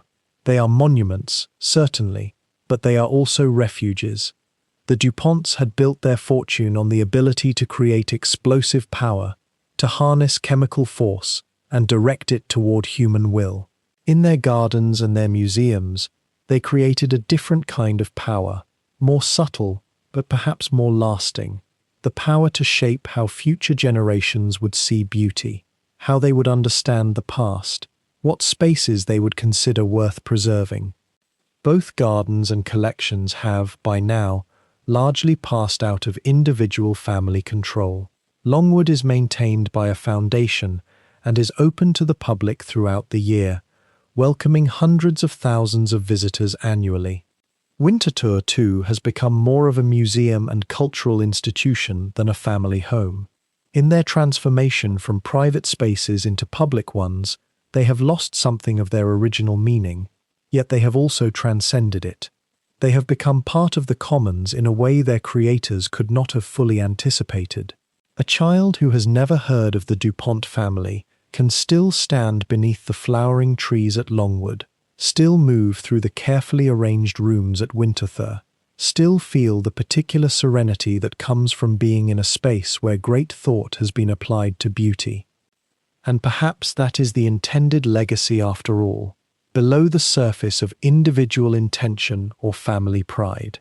Perhaps Pierre and Henry understood, on some level that they might never have articulated, that the most lasting monuments are not those built to commemorate power, but rather those built to transmit a kind of vision about what human life, at its best, might contain. A garden is not forever, and neither is a collection, but the memory of having moved through beautiful spaces, of having glimpsed a world carefully composed according to aesthetic principle, that memory can endure. It can shape how we understand beauty, how we value it, what we believe it is worth to preserve. The DuPonts achieved many things through their industrial empire, some noble and some troubling, some brilliant and some destructive. But in these spaces, in the cool conservatories filled with orchids, in the period rooms filled with the careful work of centuries, in the gardens where fountain water catches the light at certain hours of the day, they created something that transcends the particular moral ambiguities of their wealth and position. They created spaces where people can come to remember that beauty matters, that creation is possible, that human hands and minds can work towards something other than profit or power, even when those hands are connected to fortunes built on precisely those things. In the depths of DuPont's research laboratories, nestled among the quiet hum of machinery and the patient work of chemists bent over their benches, something extraordinary was taking shape in the 1930s. It began, as so many transformative discoveries do, not with fanfare or grand ambition, but with a simple question: what if we could create a fiber that did not exist in nature, a substance born entirely from the marriage of chemistry and human ingenuity?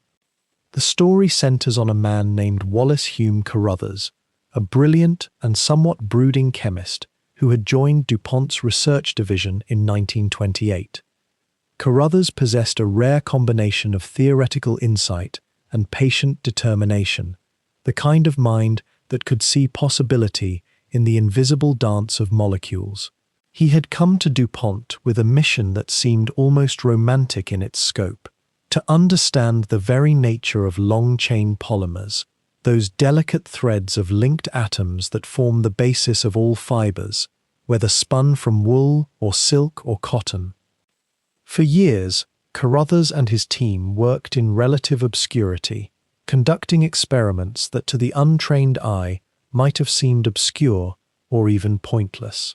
They synthesized compounds, measured their properties, refined their methods, failed, and began again.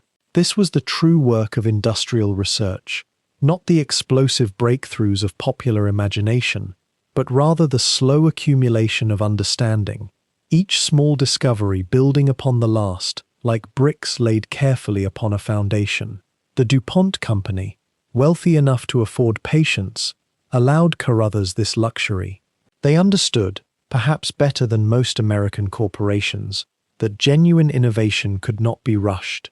By 1934, after years of methodical work, Carruthers and his team created something entirely new, a long-chain polymer that possessed remarkable properties. It could be drawn into thin fibers that were stronger than natural silk, more elastic, more resilient to wear and damage. It was lustrous, yet practical. It could be woven into fabric, and that fabric could be dyed, and it would maintain its strength and its sheen through washing and use. When you held it up to light, it had an almost supernatural gleam, a quality that seemed to promise something luxurious yet accessible, something that belonged to the future rather than the past. They called it nylon, a name chosen with marketing precision and linguistic cleverness. There was no natural fiber to which it referred, no place it came from, except the minds and hands of chemists. The name was synthetic, just as the fiber was synthetic, and yet it sounded somehow natural when you spoke it aloud. Nylon. It rolled from the tongue with an air of inevitability, as if it had always been waiting to be discovered. The implications of this discovery began to unfold slowly at first, then with gathering momentum. For centuries, the textile industry had depended upon natural fibers, silk from the east, wool from sheep, cotton from fields that stretched across continents.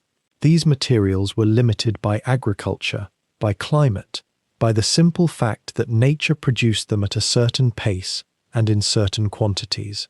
Nylon changed this equation fundamentally.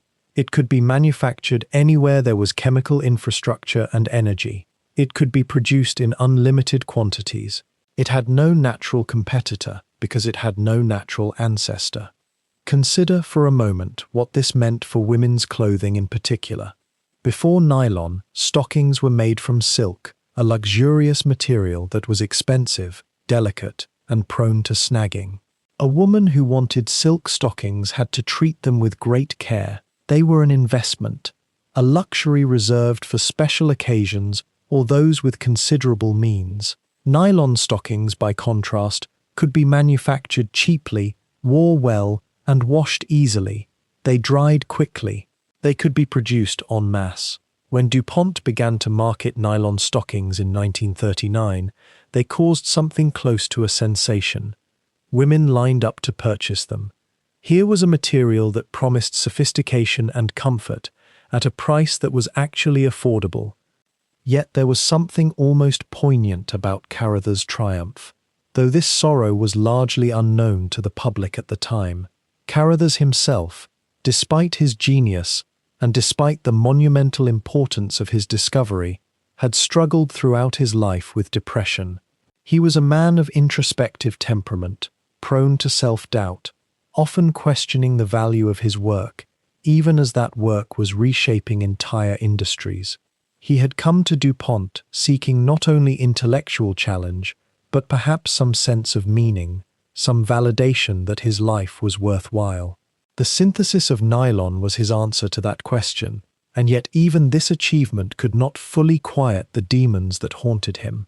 In 1937, at the age of 41, Carothers ended his own life, leaving behind a legacy of invention that would outlive him by decades, perhaps by centuries.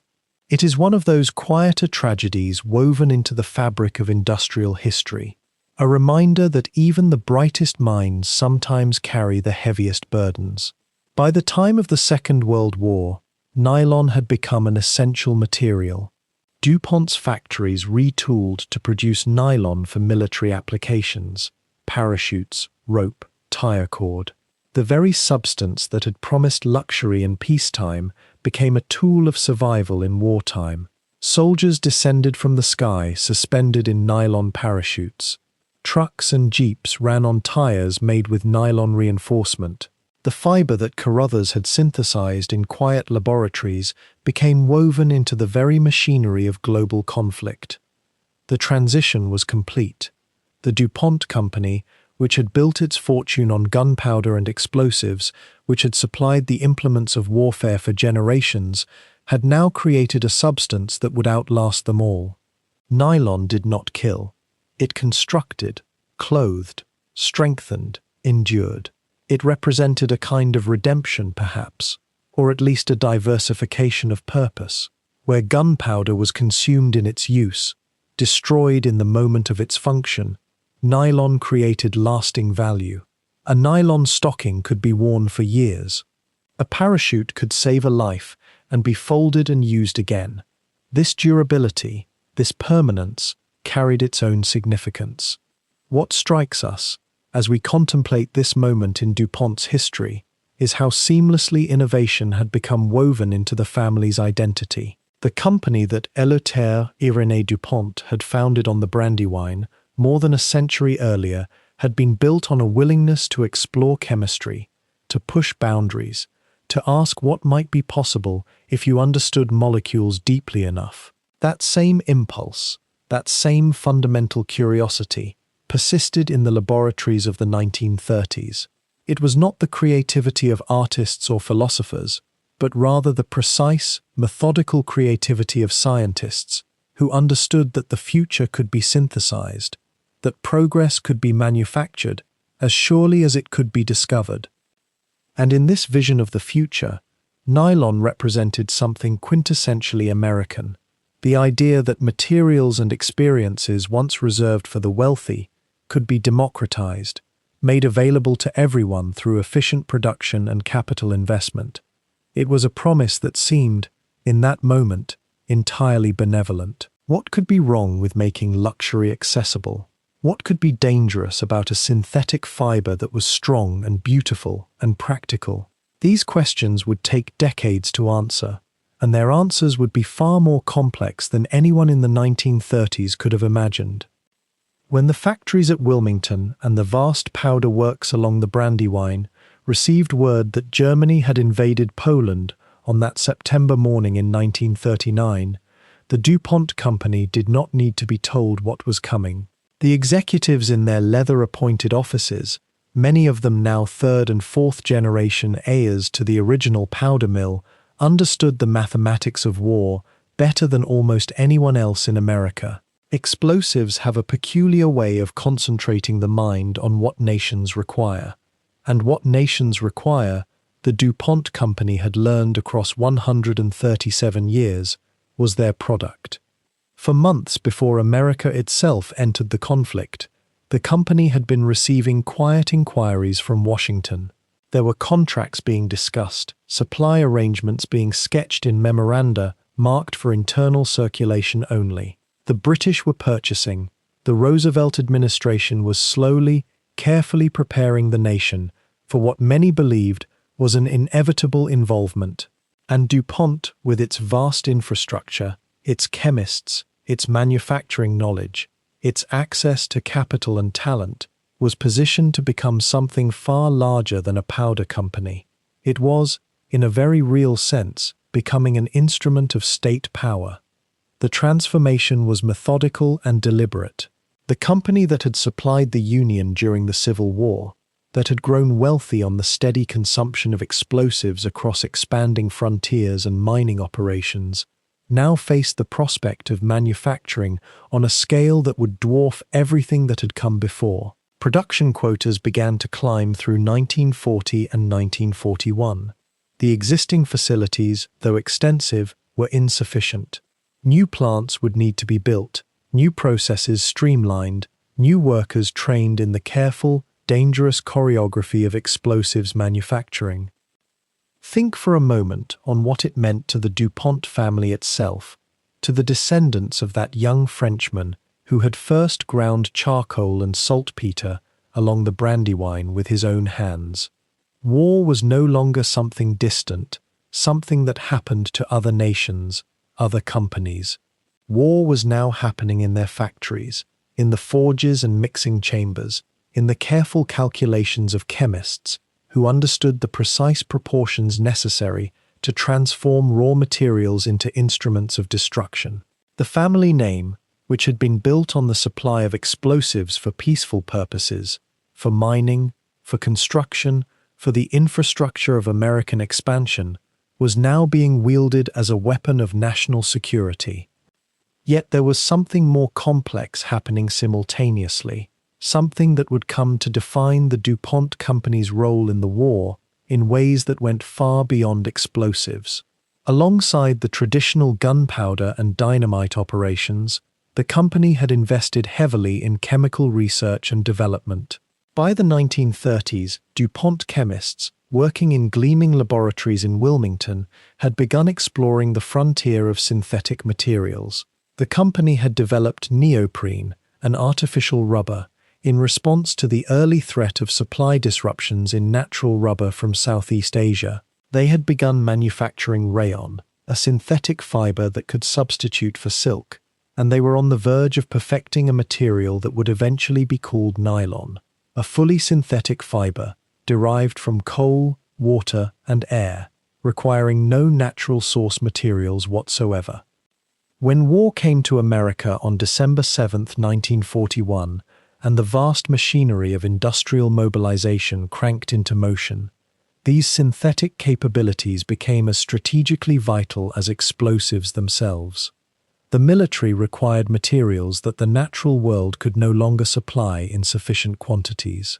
Rubber for tires, for gaskets, for countless applications in trucks and aircraft and ships, was now cut off by Japanese conquests in the Pacific. Natural fabrics were rationed, reserved for military use. And suddenly, the chemists in the DuPont laboratories were not simply working on materials for civilian commerce. They were working on the substrata of warfare itself. The factories expanded, new buildings rose, the workforce swelled, thousands upon thousands of workers, many of them women, drawn into industrial work by the mobilization, learning skills that seemed almost magical in their precision. They handled materials that had never existed in nature, that could only be manufactured through careful industrial processes, under controlled conditions, with machinery that was itself the product of decades of refinement. The DuPont Company was no longer simply supplying the war effort. It was, in many ways, becoming the war effort. Consider what this meant for the men at the top of the company. Pierre DuPont, now elderly but still wielding influence, was no longer directly involved in operations, but his legacy, that of the man who had reorganized the company into a modern trust, who had invested in research and development, who had built connections with government and finance, that legacy was now flowering in ways that would have gratified him. Younger executives, trained in the DuPont way, educated in its traditions of chemical mastery and industrial efficiency, were now managing contracts with the federal government that dwarfed anything in the company's previous experience. The relationship between DuPont and Washington deepened into something more intimate than simple commercial transaction. The company was receiving cost-plus contracts, a form of reimbursement that guaranteed profit margins while allowing for the unlimited expansion of production capacity. It was a relationship born of necessity. The government needed DuPont's capacity and knowledge more than DuPont needed individual profits, but it created something unprecedented. The company was not simply selling to the government. It was becoming, in a sense, an extension of government power, manufacturing the materials of war, under agreements that made the distinction between private enterprise and state apparatus remarkably thin. Throughout the war years, from 1942 through 1945, DuPont factories roared day and night. Explosives plants operated at maximum capacity. Chemical plants produced synthetic rubber, dyes, pharmaceuticals, plastics, the entire spectrum of modern chemistry mobilized for war. The company manufactured the materials that went into shells, into bombs, into the uniforms of soldiers. It produced the synthetics that replaced natural materials in short supply. It supplied the dyes for military equipment, the chemicals for water purification, the materials science that undergirded modern warfare. And all the while, the DuPont family, the descendants of a powder maker from revolutionary France, found themselves wealthy beyond the comprehension of most Americans, their fortunes multiplied by the machinery of total war. Some of the family members served in military positions, others worked in government agencies. Most simply watched, from a distance or from positions of influence, as the machinery they had built decades earlier proved to be perhaps the most essential cog in the American war machine. It was a transformation that would have seemed impossible just a few years earlier. From explosives to synthetics, from powder mills along a quiet creek in Delaware, to chemical plants serving the entire apparatus of industrial warfare, the DuPont name, which had once meant black powder and dynamite, now meant something far more complex: the invisible infrastructure of modern chemical warfare, the materials that made modern military capability possible. Yet running beneath this success, beneath the profits and the expansion and the deepening relationship with government power, there was a quiet undercurrent of complexity. Making explosives is dangerous work. People died in DuPont facilities, burned or blown apart by the very products they manufactured. Making synthetic materials on an industrial scale, creating chemicals that had never existed in nature before, carried risks that no one fully understood. The plants needed to be enormous, needed to process vast quantities of raw materials, needed to release the byproducts of manufacturing somewhere. And while the nation was focused on winning the war, on the great moral struggle against fascism, the daily environmental and occupational costs of this chemical empire were being quietly absorbed, filed away, not yet brought to account. But in those years, in the breathless urgency of wartime mobilization, such questions seemed to belong to a future that felt impossibly distant. The present was about production, about capacity, about winning the war, and in that equation DuPont was essential, indispensable, woven into the fabric of American power in ways that were rapidly becoming impossible to disentangle.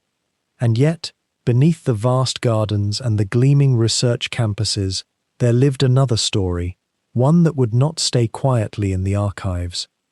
It is a story about what happens when brilliant chemistry meets the human desire to protect secrets, when innovation outpaces conscience, and when the costs of progress are borne by those who never chose to pay them.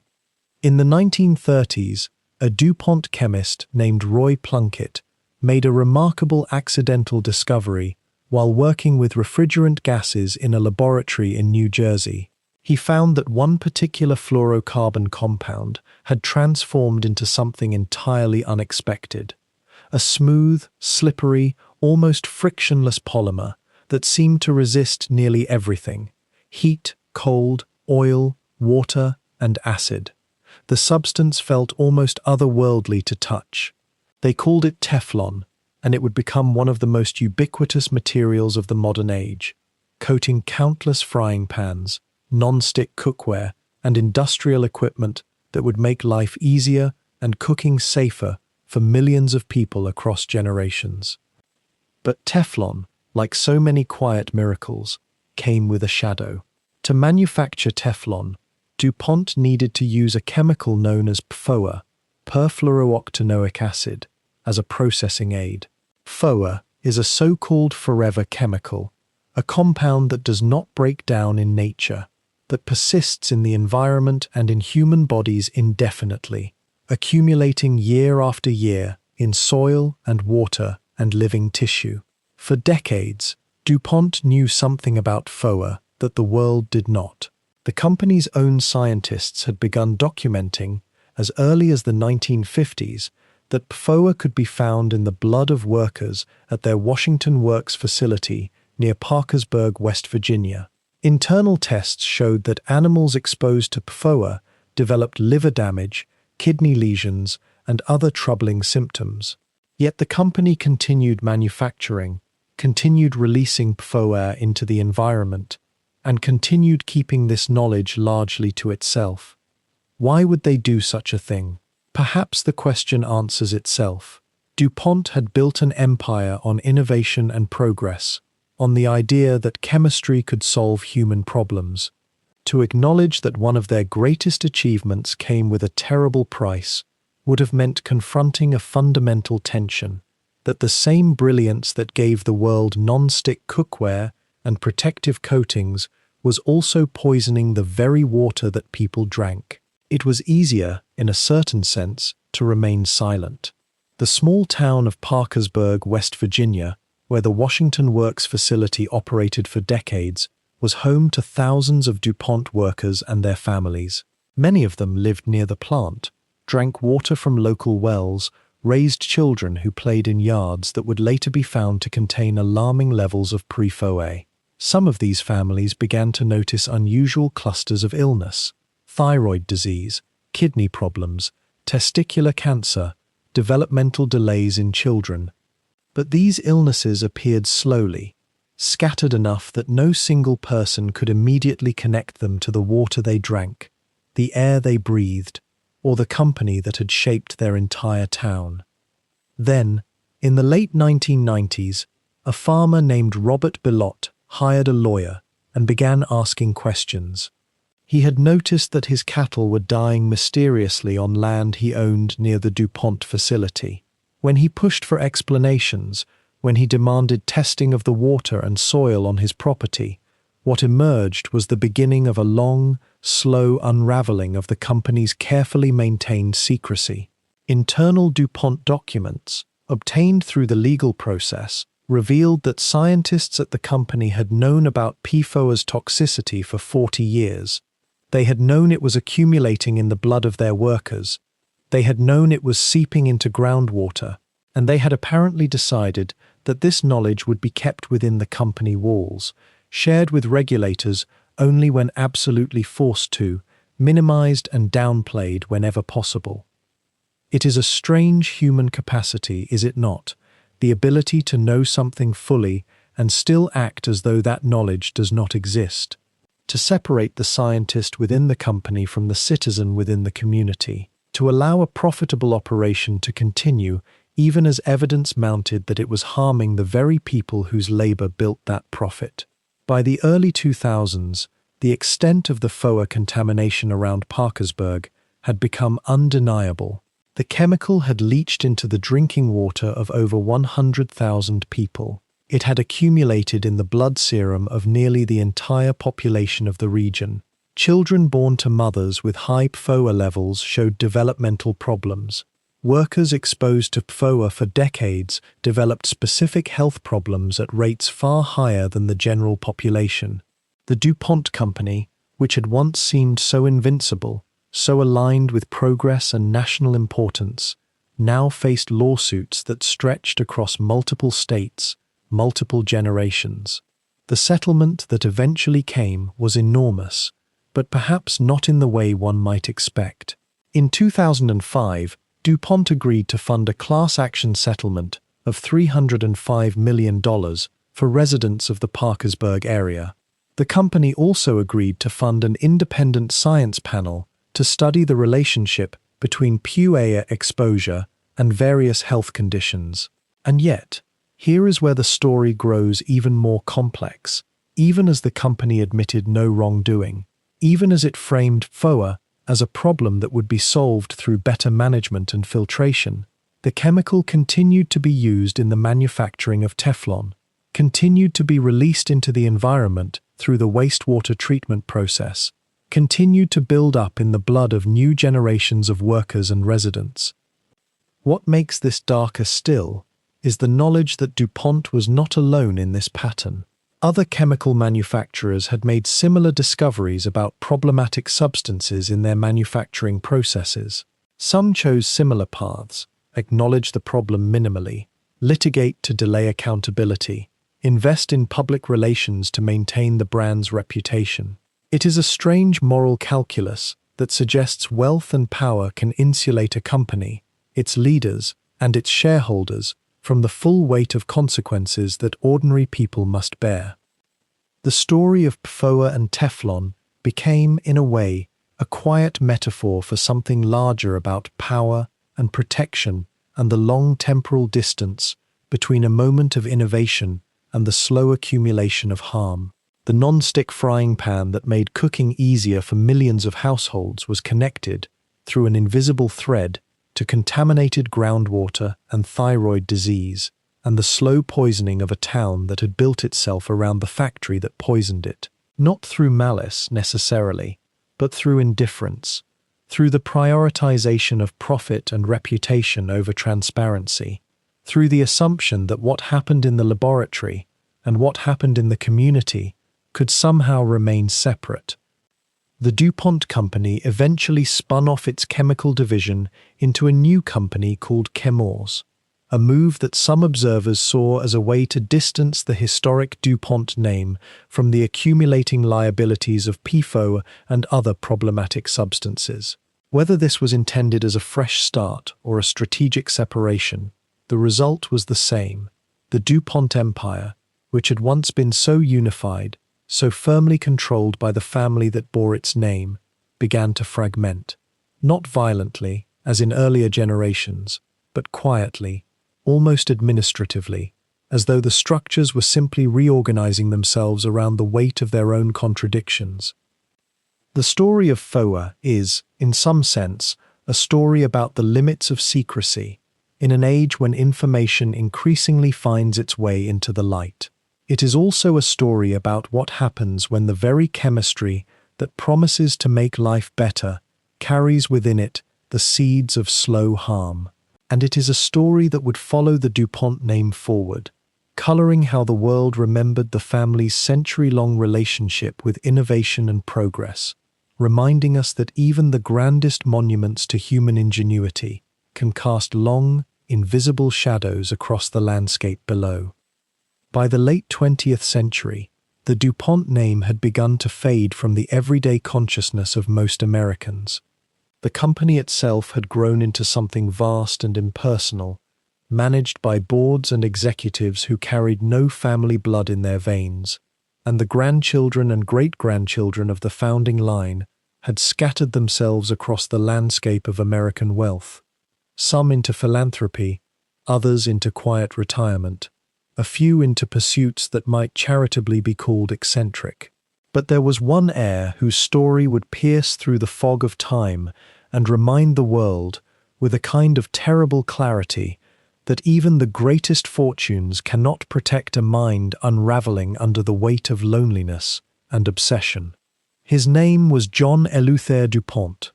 He was born in 1938, a direct descendant of the patriarch who had fled France with his chemistry and his dreams, and by any measure of material inheritance, he was blessed beyond measure. His mother was a formidable woman, a collector of rarities, and his father, though distant, had left him not only money, but the kind of social standing that opens doors in quiet rooms where powerful people gather.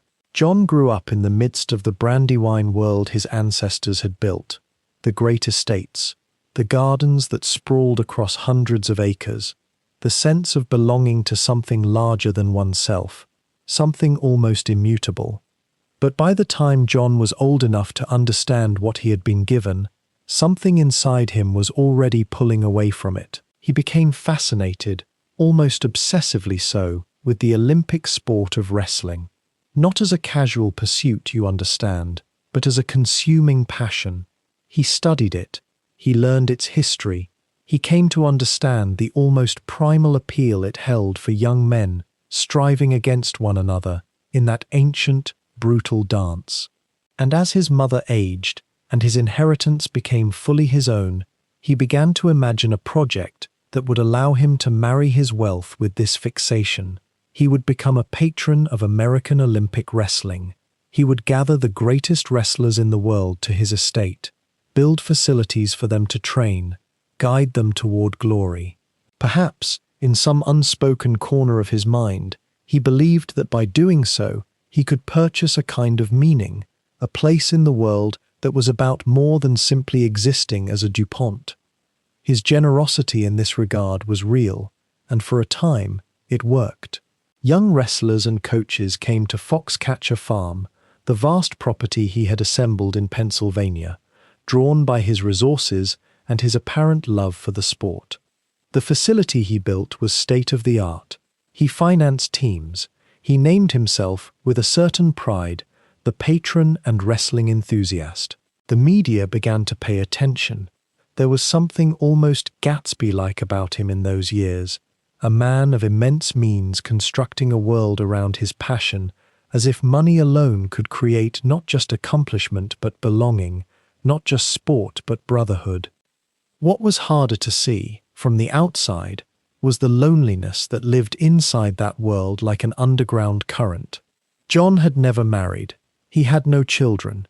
Despite his millions and his status, he seemed to lack the ordinary anchors that might have kept him grounded. A partner, a close friend, a genuine confidant. The wrestlers who came to his estate were there because he paid them to be there.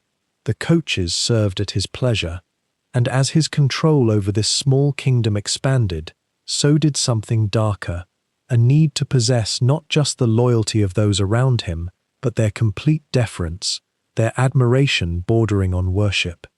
He began to experiment with drugs, steroids, and then something harder. He became obsessed with meeting a specific wrestler named David Schultz, a world champion, an Olympian, a man whose physical prowess and competitive excellence seemed to embody everything John had been reaching for through all his years of patronage. When Schultz agreed to train at Foxcatcher, it seemed like a culmination of sorts, the great champion, finally within his circle. But the relationship between them grew complicated, clouded by John's apparent expectations that Schultz would remain forever grateful, forever present, forever available to him. And then, on a cold afternoon in January 1996, the story took a turn that no amount of family wealth, no pharmaceutical intervention, no fantasy of sporting glory could prevent from unfurling in its terrible way. John DuPont, heir to one of America's greatest fortunes, a man who had spent his entire life trying to fill an emptiness inside himself with money and control and the admiration of others, shot and killed David Schultz on the grounds of Foxcatcher Farm. The Olympic champion was 36 years old. He was there training, and John, in a moment that seemed to crystallize all the isolation and desperation that had been building inside him for decades, ended his life. The trial that followed was widely covered. The psychological evaluations revealed a man whose grip on reality had become increasingly tenuous, whose use of steroids and other substances had perhaps accelerated a decline that may have been waiting to happen regardless. There were reports of paranoia, of delusions, of a sense that people were conspiring against him, that his wrestlers were betraying his trust. He was found guilty, though the verdict carried with it an implicit sadness. Here was a man, clearly, whose money and privilege had not equipped him to handle the fundamental human experiences of rejection, of ordinary love and connection, of the simple fact that you cannot purchase another person's genuine affection, no matter how much you are willing to spend.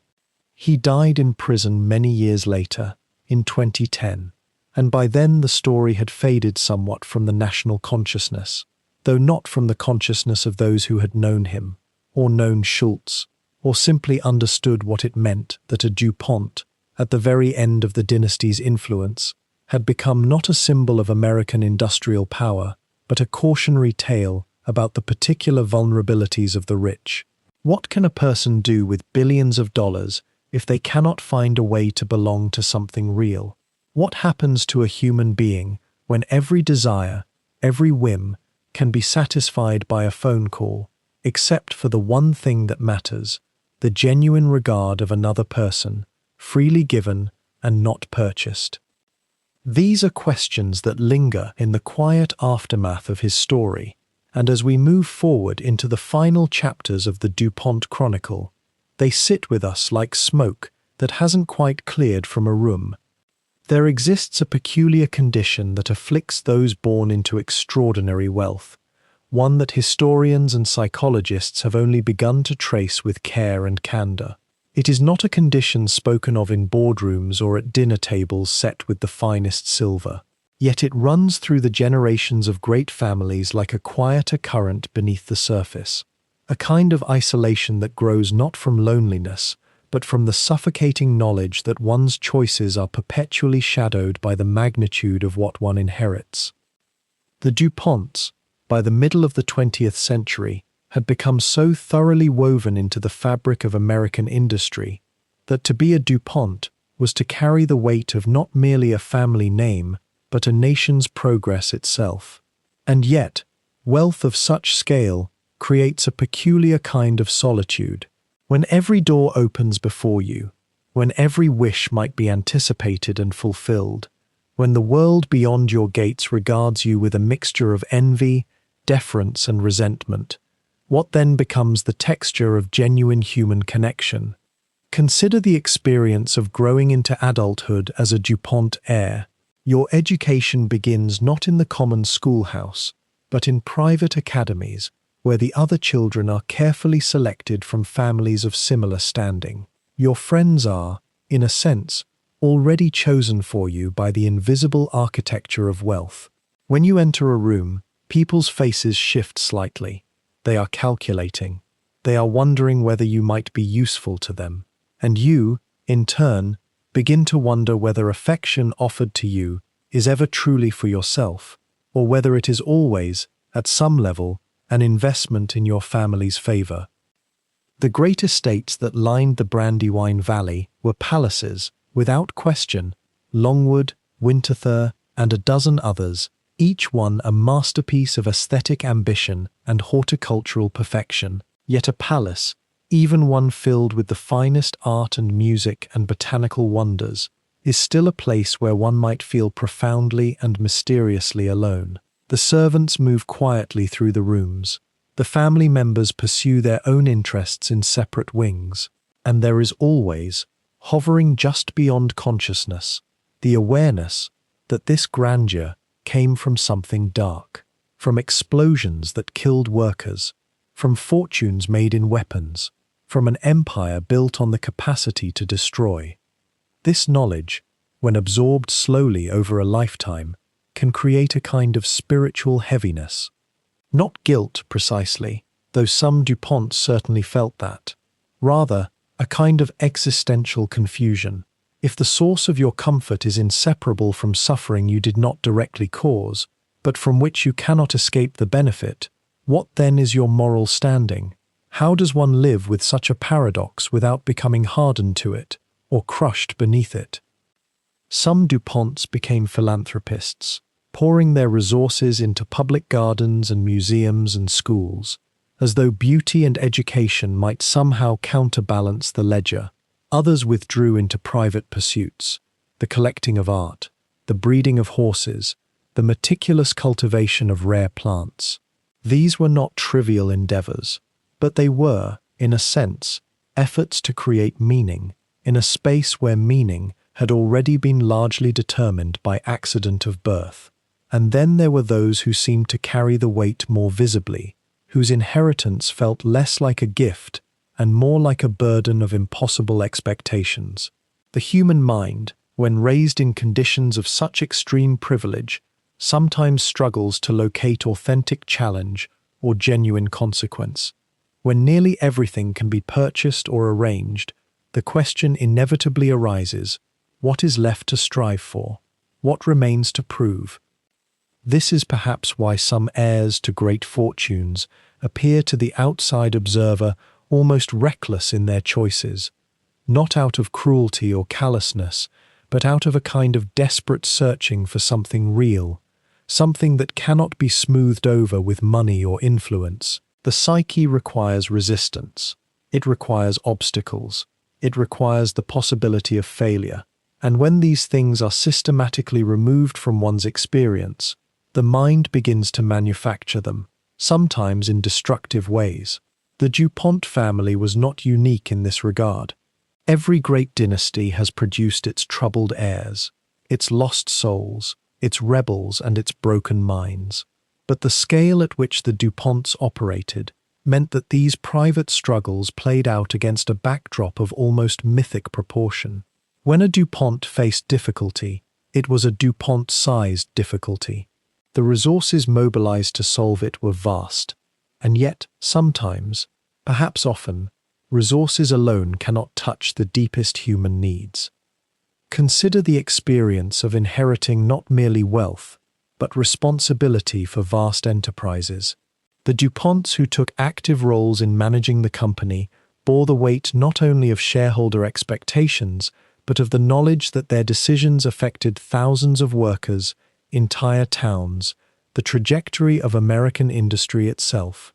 To make a choice was to make it with such consequences hanging in the balance that the simple act of living became a kind of perpetual moral reckoning. For others, there was the opposite difficulty, the question of what to do with oneself when one's wealth is so substantial that further accumulation becomes meaningless.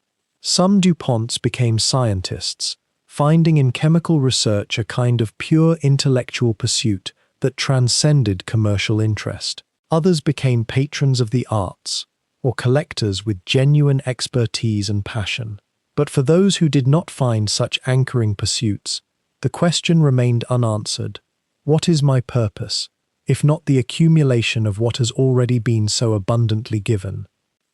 There is also, perhaps, a particular kind of grief that comes with being born into a dying world.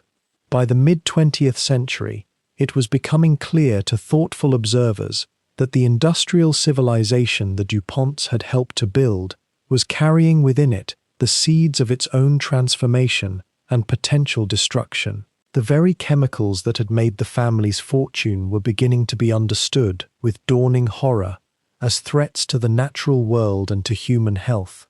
To be a DuPont was to watch the moral meaning of one's inheritance slowly reverse itself, like a photograph developing into a negative. And yet there is something almost unbearably human in all of this. The DuPonts were not cartoon villains or allegorical figures. They were people who felt affection for their children and grief at their deaths, people who dreamed of beauty and wished to create lasting things, people who, like all of us, struggled with the gap between who they were and who they wished to be. The only difference was that their struggles were conducted on a larger stage, with more resources, and with consequences that rippled further into the world. The burden of privilege is perhaps never adequately discussed, because it seems, from the outside, like no burden at all. To those without, the sight of inherited wealth can provoke resentment or longing, but those who live within its walls come to understand something that is almost never spoken aloud, that abundance can be as disorienting as scarcity, that having everything can leave one profoundly empty, and that the human need for meaning, for purpose, for genuine struggle and authentic achievement cannot be satisfied by any amount of money or beauty or comfort. The DuPont dynasty, in this sense, was less a story of triumph than a story of human beings trying to navigate the strange psychological landscape of extreme privilege. Some found their way through philanthropy, or art, or intellectual pursuit. Others lost themselves in various forms of darkness, in eccentricity, in isolation, in the pursuit of ever more elaborate pleasures or ever more esoteric interests. And still others, like John DuPont, who appears later in this history, seem to find in wealth and isolation a climate in which their deepest troubles could flourish, unchecked and unseen, until they erupted into tragedy that no amount of family fortune could contain. By the middle of the 20th century, the DuPont family had done something that every old American dynasty eventually confronts. They had become so vast, so diffuse, so woven into the machinery of their own empire, that the distinction between family and corporation began to blur and then finally dissolve. The mills along the Brandywine still stood, still operated, still bore the name that Éleuthère Irénée had carried across the Atlantic more than 150 years before. And yet the threads that had once bound a single family to a single dream were beginning to fray in ways that no amount of wealth or careful estate planning could entirely prevent. The reorganizations of earlier decades had already hinted at this coming separation. When Pierre and Coleman had restructured the company in the early 1900s, they had transformed it from a family business into something far larger, a modern corporation, with layers of management, professional engineers, distant shareholders, and a hierarchy that valued expertise and capital far more than bloodline alone. But those men had still carried DuPont surnames, and their relatives still occupied boardrooms and held significant stakes. The family remained visible at the helm, their hands on the wheel, their voices in the room when the largest decisions were made. But as the century progressed, as World War II ended and America entered its long, expansive prosperity, the mathematics of corporate inheritance began to work against family dominance in ways that would have seemed almost invisible at first. Estates were divided among many heirs. Tax laws and trust arrangements, however cleverly designed, could not prevent the gradual dilution of any single family's control through the generations. Some DuPonts were brilliant business people and chemists. Others were collectors, patrons, philanthropists. Still others had little interest in the company at all, preferring to live quiet lives supported by dividends and the patient accumulation of inherited wealth. Consider the simple arithmetic of it. Éleuthère Irénée had founded the company. He had sons. Those sons had children. Those grandchildren had children of their own. With each generation, the share of the company held by any single branch of the family became smaller, more divided. While a DuPont here and a DuPont there might rise to great prominence within DuPont itself, as a vice president, a research director, a board member, no single DuPont could claim the kind of unified, undisputed control that had once characterized the company's early years. The bloodline persisted, but it had spread so thin that it could no longer hold the entire enterprise in its grasp. The professional class that replaced them was itself a fascinating phenomenon. These were men and women who had often come from outside the family entirely, who had been brought in because they possessed particular expertise in chemistry, or finance, or manufacturing, or international trade. They rose through ranks based on merit and accomplishment, rather than on who their parents had been. They built careers. They cultivated loyalty to the corporation itself, rather than to any individual family member. They understood that DuPont was now too large, too complex, too global to be managed as a personal possession. It had become a machine, and the family were no longer its only engineers. Was this loss or liberation? The question, one suspects, would have elicited different answers from different DuPonts, depending on their temperament and their priorities. For those who chafed against the expectations that came with the name, who felt burdened by the assumption that they would dedicate their lives to the family enterprise, the gradual loosening of familial control must have felt like a kind of freedom. For those who had imagined themselves stewarding an empire born from their ancestors' vision, it may have felt like a slow, inevitable diminishment. The company itself, meanwhile, was thriving in ways that Éleuthère Irénée would have struggled to comprehend. DuPont had become a name synonymous not with gunpowder and black powder. That original source of the family's wealth seemed almost quaint by mid-century, but with innovation itself. Nylon, plastics, Teflon, Delrin, countless synthetic materials and industrial processes bore the DuPont name on their labels. The company was operating on multiple continents. It was the largest chemical manufacturer in the world by some measures. It was shaping the very materials that compose the modern world, from the stockings on a woman's legs to the coatings on industrial equipment, from the polymers in consumer packaging to the advanced materials used in aerospace and defense. This was success beyond almost any measure one might apply. And yet, the family had become secondary to this vast machinery they had created. When major decisions needed to be made, a DuPont might be present, might even have a vote, but the decision was as likely to rest with a brilliant chemist from Pennsylvania State University or a financial genius trained at Harvard Business School as it was to rest with someone bearing the family name. The company had become too big to be a family business. It had become an institution. The transition was gradual enough that it might not have been obvious to anyone watching at any given moment. A DuPont would retire and be replaced by someone else. A family member would decide to pursue other interests, building museums, patronizing the arts, managing estates, and their seat would be filled by a professional manager whose sole loyalty was to the corporation. The family still owned significant shares. The family still received dividends. The family could still exercise certain powers through the shareholder structure and board representation. But the illusion of family control, which had lingered despite decades of modernization, finally began to erode in ways that could not be concealed or reversed. By the 1970s and 80s, DuPont was a corporation first, a family concern second. It had an international workforce. It had investors from around the world. Its stock traded on exchanges.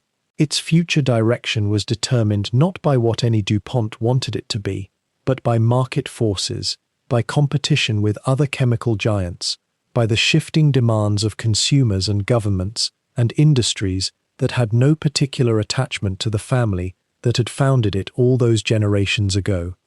And perhaps there was something almost peaceful in this surrender, even if those who lived through it would not have described it that way.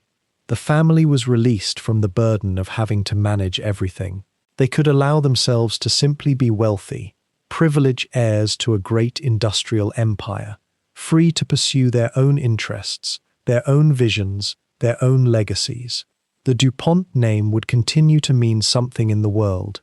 It would continue to appear on products, to be recognized, to carry weight. But it would be the name of a company, a brand, an institution, not the personal property of a family trying to hold on to its power and its fortune across generations in an age when such things were increasingly difficult to maintain. The Brandywine Mills continued to operate, though often now with less of the intensity that had once characterized them. The gardens at Longwood and the galleries at Winterthur continued to flourish and educate and inspire, monuments to the family's taste and generosity and vision. The chemistry advanced, the materials changed, the world that the company served grew more sophisticated, more demanding, more global, and the DuPonts, as individuals, as a family lineage, gradually retreated into the background of their own greatest creation, still present, still influential, but no longer essential in the way that Éleuthère Irénée had been essential, or in the way that Pierre and Coleman had been essential just a century before. This was how great families sometimes failed, not through catastrophe or scandal or bankruptcy, but through success so complete, so overwhelming, that the institution they had built grew larger than they could contain or control. The name lived on, the company persisted, the wealth endured, but the direct line from bloodline to command, from family ambition to corporate direction, was severed. A name does not require descendants to continue. A corporation does not need to remain a family enterprise to remain powerful. And so the DuPonts learned what all dynasties eventually learn, that the things we build often outlast our ability to hold them, and that this is both the greatest triumph and the most subtle form of loss. And so we return, as the evening deepens and the air grows cool, to the banks of the Brandywine, where this story began. The water moves as it has for centuries, patient and indifferent, flowing eastward toward the Delaware and the sea beyond. The mills stand silent now, their great wooden wheels still, no longer churning the materials of powder into weapons of empire. Stone and brick, weathered by time, catch the last amber light of dusk before surrendering to darkness. If you listen very carefully to the current, you might hear beneath it a kind of quiet echo, not quite sound, not quite memory, the ghost of machinery that once shook these hillsides with the rhythm of industry. The DuPont name is still written across this landscape, carved into monuments and gardens, preserved in archives and museums. Longwood Gardens bloom still, each season renewing itself in the careful arrangement of human design. Winterthur stands as a temple to taste and collecting, a vast repository of beauty purchased with the wealth of chemistry and war. The estates remain, some opened now to visitors, who walk through rooms where decisions that shaped a nation were made over afternoon tea, and yet something has shifted in the quality of their presence.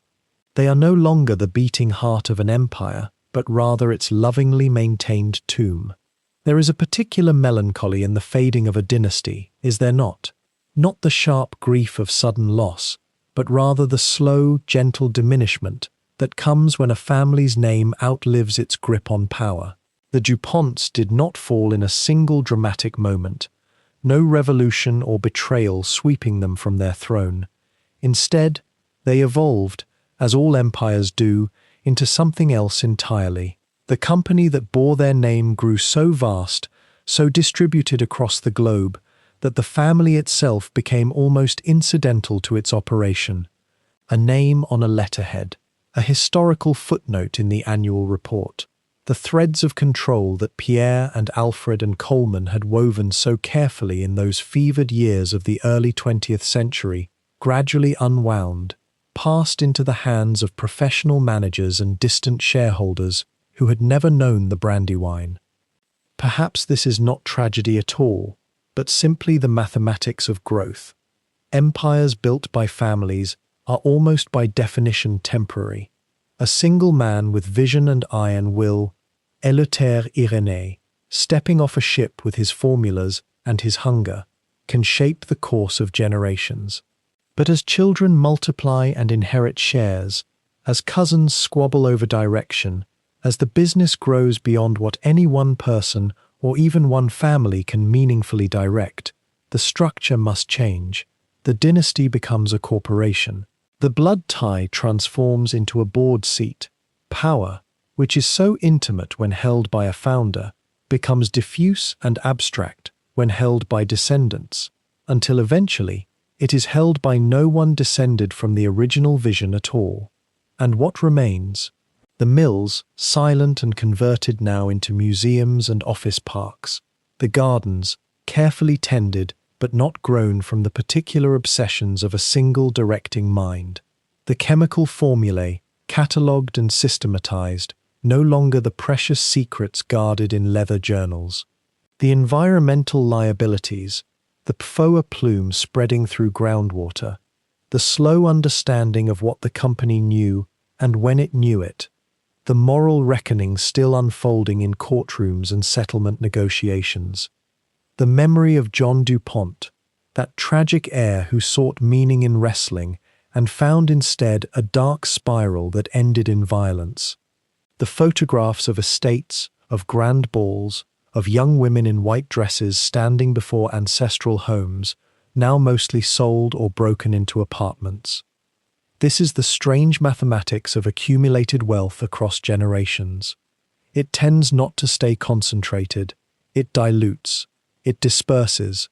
It finds new forms and purposes, often far from the original source. Some of it endures in the tangible world, in buildings and collections, in the botanical achievements of cultivated land, in the scholarship funds and charitable foundations established to carry a family's name forward into eternity. Some of it evaporates into the abstract realm of historical significance, becoming stories told to people like you, in the quiet hours before sleep, when the day's urgencies have faded and you are receptive to the slow unfolding of human ambition and human cost. If we think of legacy not as a thing preserved intact, but as a kind of energy that radiates outward in every direction, changing shape as it goes, then the DuPont legacy is still everywhere, in the chemistry that keeps the modern world running, in the synthesis of materials that would have seemed miraculous to Éleuthère Irénée, plastics that hold and contain, fabrics that drape and protect, coatings that resist and preserve. In the photographs and documents and oral histories that allow us to glimpse, however imperfectly, the interior world of power and responsibility that such a family inhabits. In the cautionary tales we tell ourselves about the unexamined costs of ambition, about the ways that great fortunes are built and sustained only through structures we would not build again, had we known better. There is something almost restful in the contemplation of fading power, when you think about it with the right quality of attention. The pressure that comes with maintaining empire, the constant vigilance, the careful calculation, the weight of decisions that affect thousands, this eventually passes to others. The burden becomes someone else's. And perhaps that is not entirely a loss. Perhaps there is a kind of liberation in being succeeded, in laying down the burden and allowing it to be transformed into something you no longer have to carry. The Brandywine flows on. It has flowed through ages of stone and wood, through eras of empire and decline, through the rise and fall of the companies and families that have built their fortunes on its banks. The creek itself cares nothing for these human dramas. It is older than the DuPonts. It will be here long after the last of their direct descendants has passed from the earth. And there is something deeply soothing in that thought, is there not? the vast indifference of the natural world to human achievement and human failure both. The water moves with the same current whether an empire is rising or falling. The stones hold no memory except in the shapes that patience has worn into them. Let the mills fall silent. Let the estates pass into other hands or into the careful preservation of museums. Let the family name become a historical curiosity, a thing studied and discussed, but no longer wielded as a force in the present moment. These are not endings but transformations. The energy that was once concentrated in the hands of a few thousand individuals across a few acres of Delaware will distribute itself through countless systems and institutions and legacies, both tangible and abstract. Some of it will do good, some of it will do harm, most of it will be forgotten, dissolved into the general substrate of the modern world so completely that no one will be able to trace it back to its source. And as the sky above the Brandywine darkens fully now, as the stars begin to emerge and the nocturnal quiet settles over those ancient stones, you might consider the strange privilege of seeing a dynasty from the perspective of time, to witness not the moment of its power, but the slow arc of its decline, to understand that even the mightiest structures are temporary, that empires, for all their apparent permanence, are built on foundations that eventually shift, that the descendants of those who held the greatest power in their lifetimes often find themselves in a position of peculiar irrelevance, their names recognized but their authority gone, their stories more interesting than their present influence. This is perhaps the final gift of such a long inquiry into the Pont Dynasty, not admiration for their achievement, though that is undeniable, not condemnation for their costs, though those are real and continuing to unfold, but rather a kind of gentle understanding of the human condition as it appears when viewed on the scale of generations and centuries. We build, we accumulate, we believe that what we have created will endure, and sometimes, for a remarkable time, it does. But the shape of that endurance is never quite what we imagined it would be. The legacy that remains is not the one we would have chosen to leave, and that uncertainty, that impossibility of controlling the future even when one has controlled so much else, perhaps that is the deepest lesson that the Brandywine has to teach us, if we are quiet enough and patient enough to listen. The water flows on, the night deepens, and in that deepening you might feel the slow dissolution of your own daily concerns, the fading of the day's demands, the gentle surrender to rest. The DuPonts, in their time, moved mountains. They shaped industries, they altered the course of nations, and yet they too, eventually, had to rest. They too had to relinquish their grip and fall asleep, not knowing what morning would bring or how their actions would be remembered. And you, listening here in the quiet of your own evening, you are following in a very human tradition, taking what others have built, learning from what they accomplished and what they failed at, and then releasing it all, letting it drift away into the gentle dissolving darkness where all stories finally come to rest.